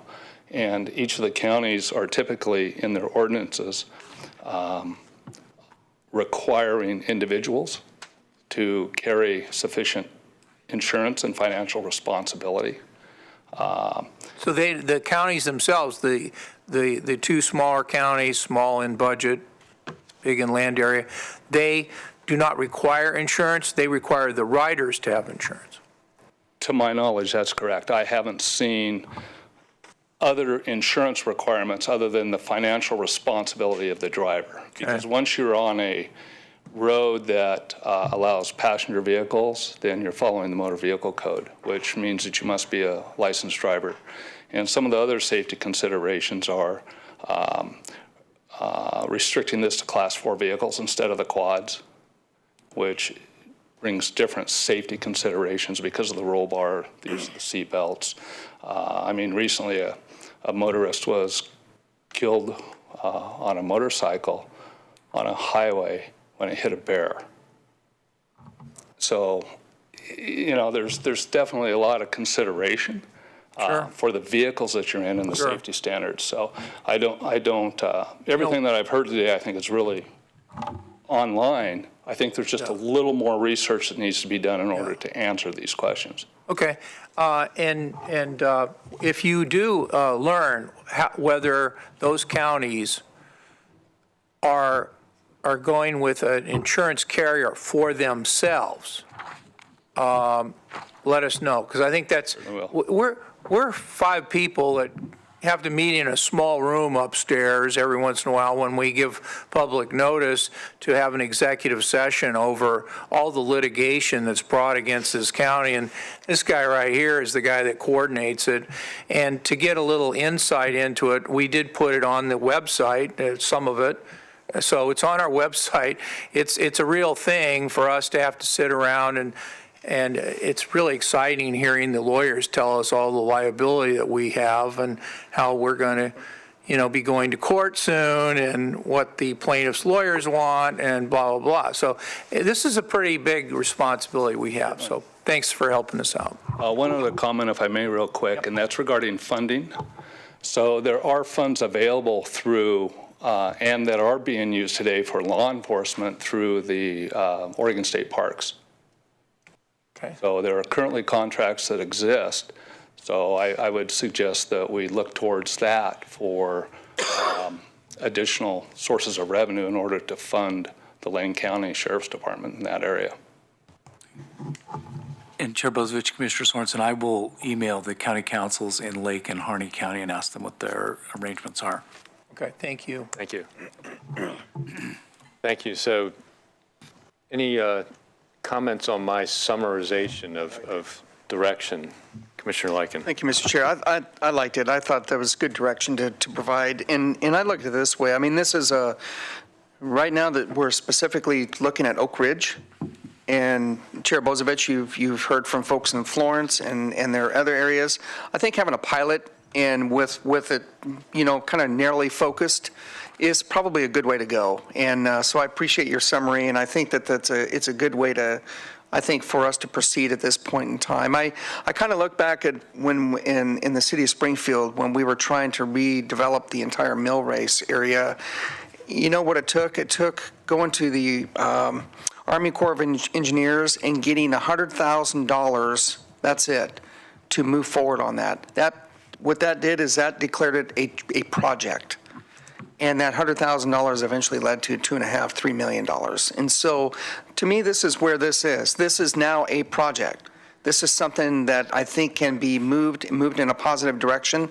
And in the next 5 years, this may be a really great opportunity not only for Oak Ridge, but potentially for the coast and potentially for other areas in the in Lane County as well. So, Mayor Coy, I just want to say thank you, first of all, for bringing this forward. I have found over the years that Oak Ridge clearly thinks out of the box and looking at different ways to, because you were hit so hard several years ago from the timber industry, but yet you've really have, in a sense, reinvent's probably not the right word, but for lack of a better word, reinvented yourself into really a destination from a tourism standpoint. Obviously, the mountain biking comes into play right away, but this is another area I think that potentially can be a real positive in the future. So be patient. That's all I'm going to ask. But I think the summary that Chair Bozovich, I would agree. I think it's a good summary. It also makes sure that the board and the sheriff aren't at odds, because frankly, that's not a good place for us to be. In my opinion. So so I think we can take this as a positive moving forward. So, but thank you for bringing this to the board, and Thank you. Appreciate Commissioner Williams, your obviously involvement in discussion with the leadership at Oak Ridge as well for kind of guiding us here. So thank you. Thank you. We're trying. Any further comments or discussion from the board? Any questions from staff as to, were we clear in our direction for you? Dan? Yes, thanks. Thanks, Commissioners. We'll do some more research and have conversations with the city and the sheriff's office and try to bring back something that's palatable to all parties. Great. I appreciate it. Thank you very much. Thank you, Mayor. Thank you. And thank you, Sheriff, for being here today. So now we jump back in our agenda to item 7, which is the consent calendar, which are items that are considered routine by the Board of Commissioners and will be enacted in one motion in the form listed. And you can go to our calendar online and look at each individual by clicking on the view material to get detail for each individual item. If there had been a desire to discuss these, they would have been pulled off under adjustments to the agenda. So do I have a motion to approve the consent calendar? Commissioner Lycan. Thank you, Mr. Chair. I'd like to move approval of the consent calendar. Second? It's been moved by Commissioner Lycan, seconded by Commissioner Williams to approve the consent calendar for Tuesday, June 5th, 2018. All those in favor, please say aye. Aye. Aye. Any opposed? Motion passes unanimously. That jumps us down to county administration announcements.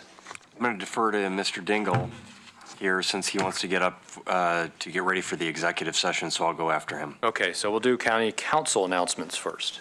No announcements specifically related to my office, but I thought I would use this as an opportunity to follow up on a board assignment, and that had to do with the new regulations for building inspections that DCBS had come up with. That was the subject of a board, pretty extensive board conversation 2 weeks ago, maybe 3 weeks ago. And I know I forwarded this to you, but I just want to make sure that I get it out there and answer any questions you might have. On May 18th, DCBS announced that they were withdrawing those temporary rules that had been the source of so much consternation on the part of local municipalities. And so just to maybe understand this in a little bit of context, because I know there's a couple things that I'm going to throw out here that were kicked around at the time. DCBS, the Division of Consumer and Business Services, is a part of DAS, the Department of Administrative Services, and the Building Code Division, BCD, is a subdivision of DCBS. So that's like 4 acronyms in one sentence. And so what happened is those new rules were issued by BCD, the Building Codes Division, whose manager or director is Mark Long. And you'll recall those were premised upon, we loosely referred to it as an Attorney General opinion dated February 18th of 2018. It was technically not a formal Attorney General opinion. It was a letter of instruction, which is something in the levels of authority, less authoritative than a formal. That a LOI. Yeah, exactly. That's what they call it, an LOI. So what they did was the director of DCBS directed Mr. Long to withdraw those temporary rules that were adopted in April.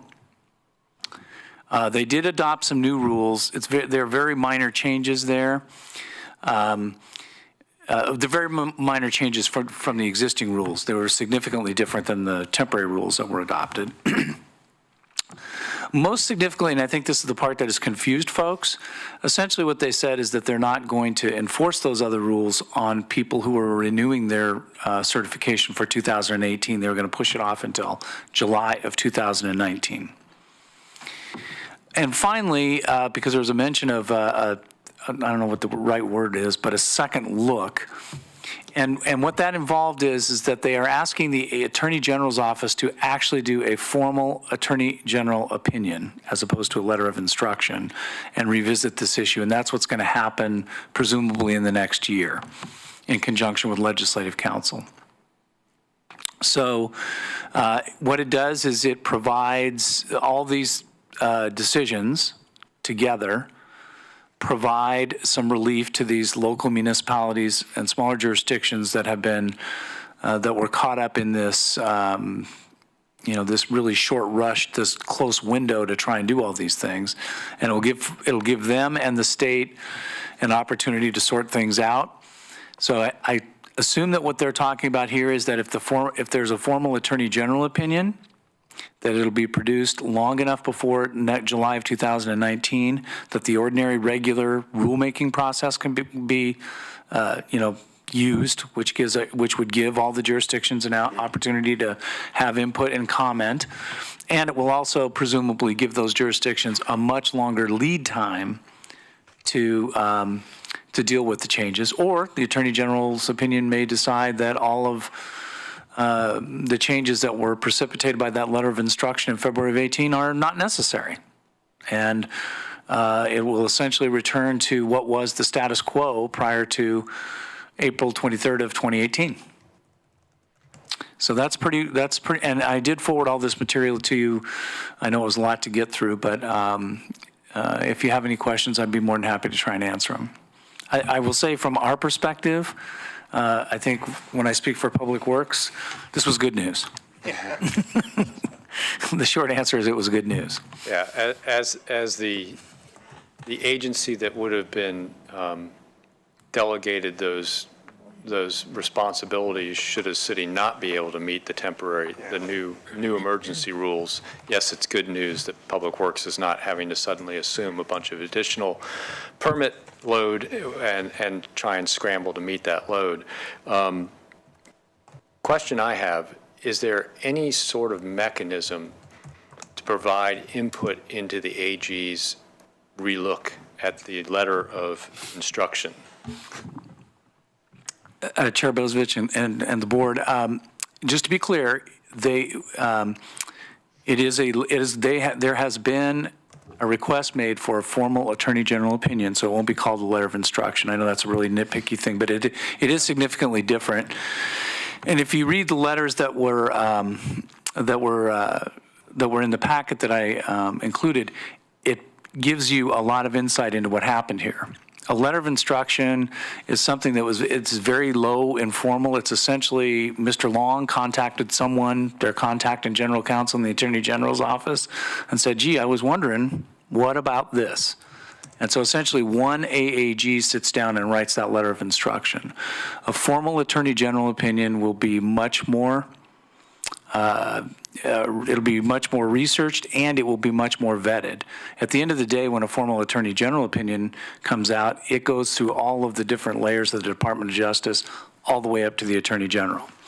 Now, that being said, certainly there's nothing that prevents you from providing information to the Attorney General's office about this. There is no requirement that they listen to you or take it into account, unlike, for example, administrative rulemaking at the state level. But I can certainly find out who has been assigned to write that who's going to be assigned to write that formal Attorney General opinion. I know it will probably be the General Counsel Division, someone in transactions, but I can find that out and at least explore whether they would be open to receiving material. Yeah, I would appreciate that because it deals with discretionary authority of local governments relative to their constitutionality of ability to contract that authority. It has large impact. And I think we need to work through AOC and our municipalities, our partnership with our municipalities through LOC to see how much influence we can have on that opinion, because they're really, what was the most scary about the opinion, that the letter of instruction that was written, was if it was applied broadly, would completely create chaos amongst local government at multiple levels.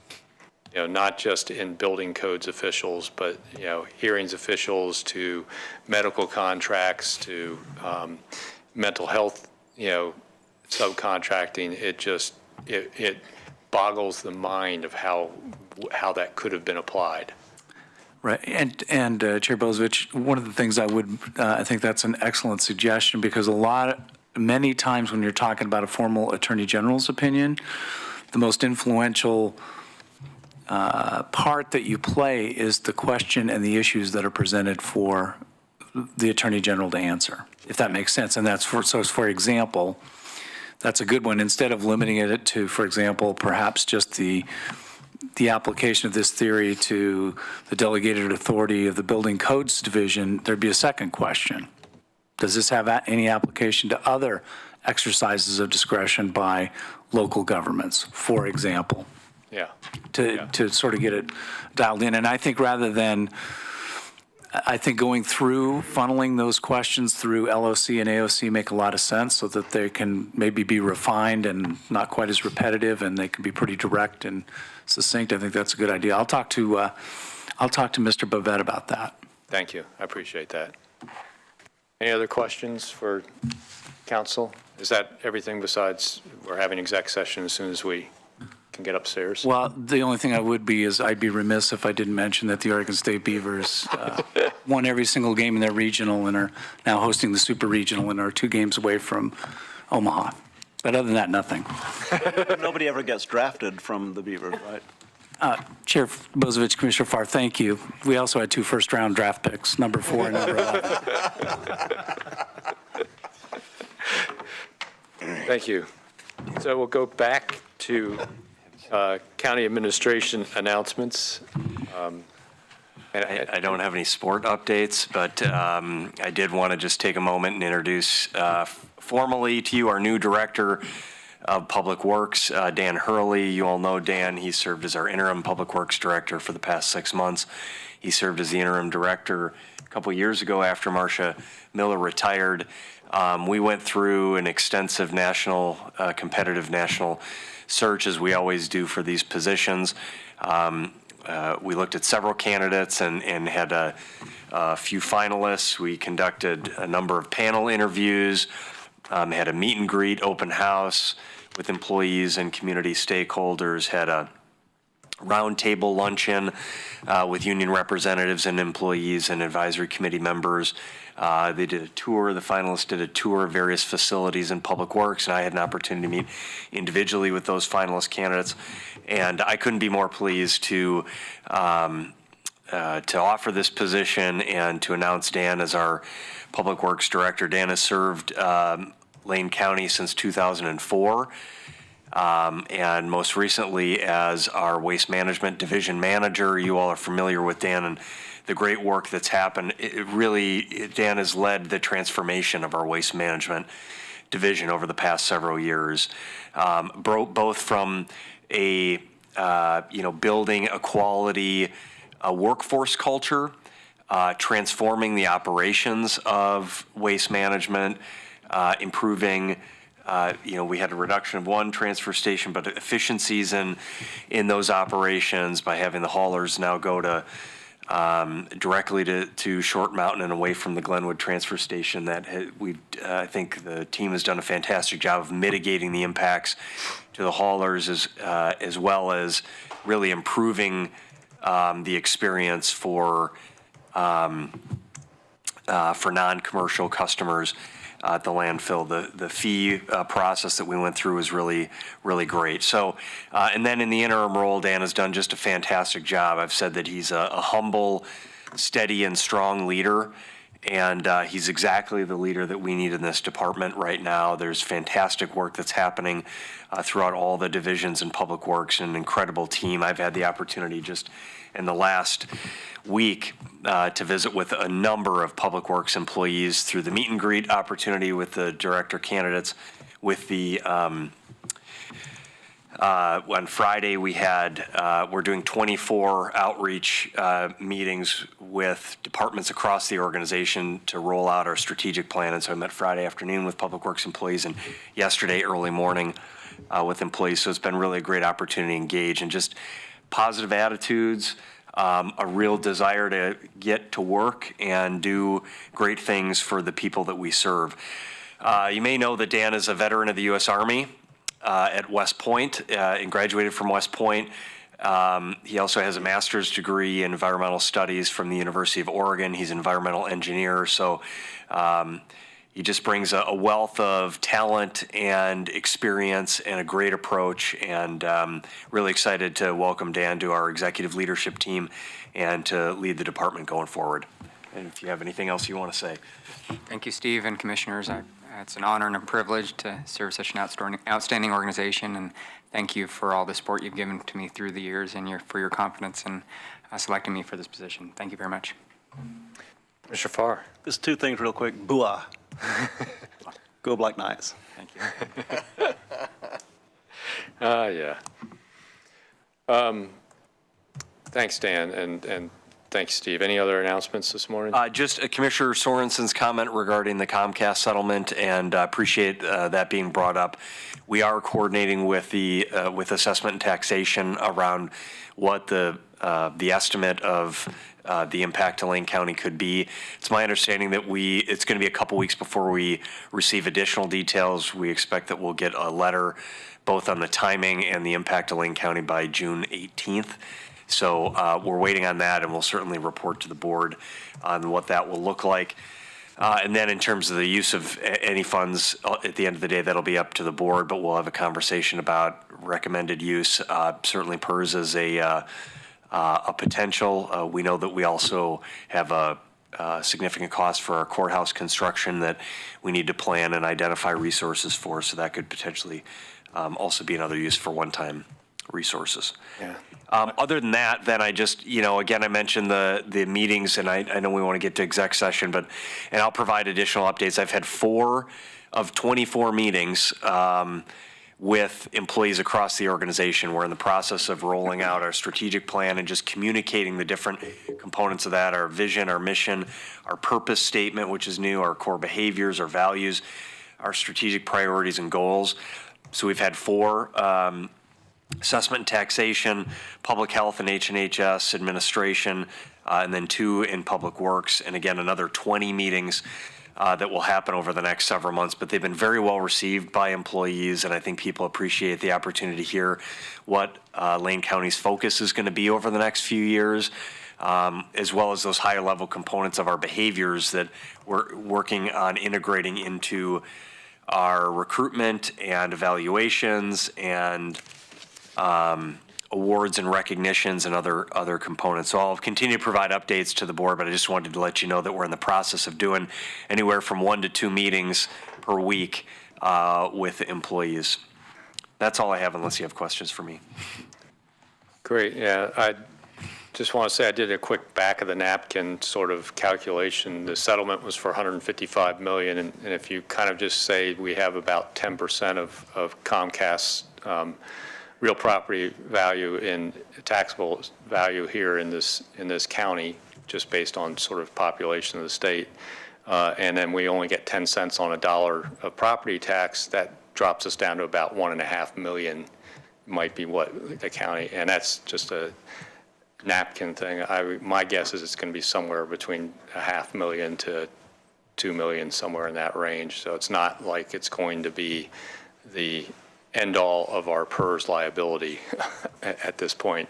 In fact, it's kind of what we're looking to have the state match our $8 million investment against our PERS liability right now. So It's one of the challenges we talk about with having such a low property tax rate, the 7th lowest rate in the state of any county, that even as the economy hums and we have more residential and commercial properties being constructed, when we only collected a $1.28 rate, we're getting a very small piece of that. And so when issues like this come up, it's a great thing statewide, but if we had a larger rate, we would benefit. Yeah. It's kind of the same admonition I was constantly giving Senator Wyden's office when he talked about the SRS money coming to the counties. They would always talk about the total and never break it down into what was actually coming to a single county, or the fact that some of it went to the Common School Fund and all that stuff. And people would hear that big number and think, oh, the counties don't really need any help. They just got all this money from Congress. When we were getting, in the road fund, $6 million, not the several hundred million that they would talk about as the lump sum amount that Oregon was going to get. So when $155 million sounds like a big number, but you have to start comparing that to what's the state's total budget. And when they're talking about a $20 billion general fund budget for the state, that's not really a very big number overall. And it's a one-time piece of money. So thank you for that. So that takes care of county administration and county council announcements. So we're down to commissioners' business and commissioners' announcements. Any announcements from commissioners? Commissioner Williams. Thank you, Mr. Chair. Briefly, we didn't meet last week, and the weekend previous to that, Memorial Day weekend, we had a tragic fire in South Lane County at Saginaw. We lost a great manufacturing company. I believe this loss is temporary. It's my understanding that they will rebuild. This resulted in a net loss of about 100 jobs, and these folks are, some of them are being relocated and reassigned other jobs. And so we need to be thinking and mindful of them, and I gave a shout out to several news media organizations that there's a couple of things that citizens can do. And there may be businesses in the area that have been thinking about adding one or two people or another shift or other possibilities. And I would look to them and suggest to them that they look at folks that show up for work, they want to work, they're hard workers, they're well-trained, and if you have an opportunity for them, reach out to them. There's also, we see a structure on the ground that's destroyed by fire. And we know that there are a number of jobs in that specific location, but there are all the ancillary jobs, the truck drivers and the other jobs that are affected as well. There's also the small businesses in that area. There's a small mercantile there. Man's been there since, I think, 1987 or 77, running a small store and very dependent on those 100 or so employees and others who stop in and get a snack or a drink. And I would encourage people when they're going down in that area, stop in and buy a Coke, buy a Twinkie, whatever. There might be some more nutritious things, but that's typically what I would buy if I'm on the road. And then lastly, I would like to thank certain people here at the county staff folks that gave me direction and helped, I think, with the overall bleakness of what had occurred. They helped mitigate with wise counsel and direction, and specifically economic development with Sarah Means and Austin Ramirez. Austin did an outstanding job of assisting me in formulating my thoughts and assessing. We also, I'm very grateful to Devin as well for giving me direction and counsel on some of this. And then last but not least would be Jackie with the governor's office reached out offering help and some great advice and reminders. I also met with Mayor Lundberg in Springfield, and because of the tragedy they had there just a few short years ago, and how out of those ashes they rebuilt. And I recently did a tour of that manufacturing plant, and it's absolutely remarkable. And it's to the credit of those business owners who looked at that catastrophe and said, we're going to rebuild. And if you look at where they were a few years ago in great uncertainty of devastation, and if you look at that plant in Springfield today, it's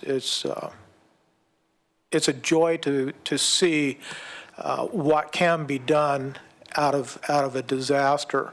And so I hold the same hope and expectation that will occur in South Lane County with the Witzel facility as well. Thank you. Thank you. Other commissioners' announcements? Commissioner Farr. Thank you, Mr. Chair. Mr. Mokrohajski, regarding Lane County's strategic plan, we're all loving it. We're all loving the way it's outlined, and the one-pager that you provided for us gives us a really good template to form our work plans and form our own personal strategic plans regarding how we're going to make things effective in Lane County. The vision is that Lane County is recognized as the best county in which to live, work, and play. Under strategic priorities, Safe, Healthy County, the first one listed is affordable housing and homelessness. And I play that card quite frequently when I'm talking to others about affordable housing and homelessness. Lane County is recognized as a leader in innovative ways to provide relief for homelessness, relief for folks living in substandard housing. But just a couple of examples of that, Mr. Mokrzycki, is that on June 7th, on Thursday of this week, there'll be a housing workshop at the Cottage Grove Armory conducted by Association of Oregon Counties, League of Oregon Cities, and Oregon Department of Land Conservation and Development. And it's going to be an all-day-long workshop, and the goals are to convene key leaders and partners to begin to identify specific local needs for technical assistance related to housing and to assess the key resources available. I think one of the reasons it's going to be held in different places throughout the state. This one happens to be this Thursday in Cottage Grove, and I'll be speaking briefly at it.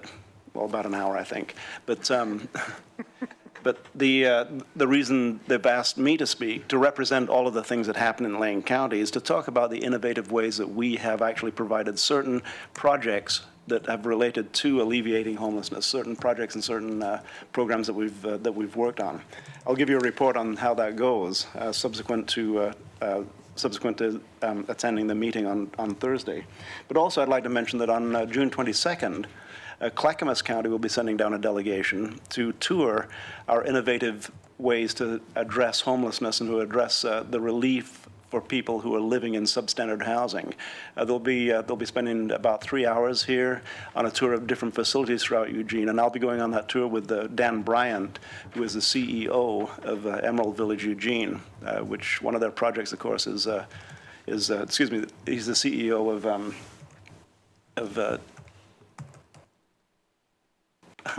First Baptist.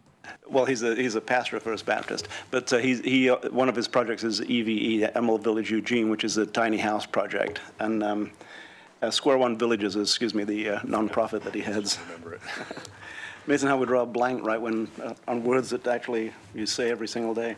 So that'll be happening on June 22nd, and Jim Bernard, who's the chair of Clackamas County, will be down, as well as a couple of other county commissioners, including Paul Savas, and I believe that at least one other, Martha Schrader, will probably be in attendance there, as well as I believe the county manager is going to be down. So that's on June 22nd. And then last week, Benton County asked me to join a couple of their county commissioners, Ann Schuster for one, and Mayor Biff Traver of Corvallis, to talk about the interjurisdictional work that we do with the cities, that Lane County and the cities embark upon in Lane County, including the Poverty and Homelessness Board, including the Human Services Commission, both of which Benton County does not have. In fact, few other counties do address intergovernmentally the way we do here in Lane County. It's going beyond the limits, and it is addressing our strategic priority, affordable housing and homelessness. And then finally, NACO has asked for participation in a workshop surrounding our FUSE project, which identifies the people who are in the most urgent need of housing. We're all familiar with the FUSE project. I won't go into that. But the things that we're doing here in Lane County are being recognized far beyond the borders of Lane County, and we are being asked to help in ways that potentially can bring other counties, other municipalities forward in their efforts to address homelessness. So, Mr. Mokrzycki, thank you for your part. Thank you for everybody's part in developing our strategic plan. And really, as we stick to our strategic plan, we make things happen, not just here at home, but beyond the borders. Thank you. Thank you. Any other announcements? So I just want to make note of one thing real quick. Commissioner Farr and I got to participate in a town hall up in for the River Road Santa Clara neighborhoods last Thursday evening. And I just thought it'd be interesting to mention some of the things that were brought up by the citizens for discussion that they were concerned about. Mental health and keeping people out of the criminal justice system, and mental health treatment was a big item that was discussed there. And of course, Beltline was a major item, and why is it taking so long? It's never going to get done, all that good stuff, which you expect for those neighborhoods to be really concerned about. But I think they had a term for it, so I want to use their terminology, living in place rather than aging in place, that they discussed about, and just the aging demographic of the neighborhoods there. We had a large discussion about senior services and the idea of neighbor-to-neighbor help for seniors, and the idea of how ADUs might actually fall into a role of helping seniors age in place. So it was it was an interesting discussion last Thursday, and I want to thank Commissioner Farr for being there also, as we have those two neighborhoods split between us. So it was kind of fun to talk about that and answer questions last Thursday. And with the school board, the state, and EWEB present also. Yes, You yeah. did a good job. Yeah, we had all the local governments pretty well covered, except for the city, because Claire Surratt took ill that day. So if there's no other announcements, we'll move on to agenda team request or work session request. Any requests for future items? Seeing none, then we are going to move into executive session. I do not expect us to need to come out of executive session for a decision, but we will be returning to regular session at 1:30 this afternoon. So we will recess probably from executive session for lunch. So the Board of County Commissioners will meet in executive session to conduct deliberations with persons designated by the governing body to negotiate real property transactions. This executive session is held pursuant to ORS 192-6602E, which allows the Board of Commissioners to meet in executive session for the purposes listed. Representatives of the news media and designated staff shall be allowed to attend the executive session. All other members of the audience are asked to leave the room. Representatives of the news media are specifically directed not to report on any of the deliberations during the executive session, except to state the general subject of the session as previously announced. No decisions will be made in executive session. We will probably go into recess after executive session and reconvene at 1:30 here in Harris Hall in regular session. We are now recessed into executive session. We'll meet at 11:25 in the Board of Commissioners conference room. We are in recess.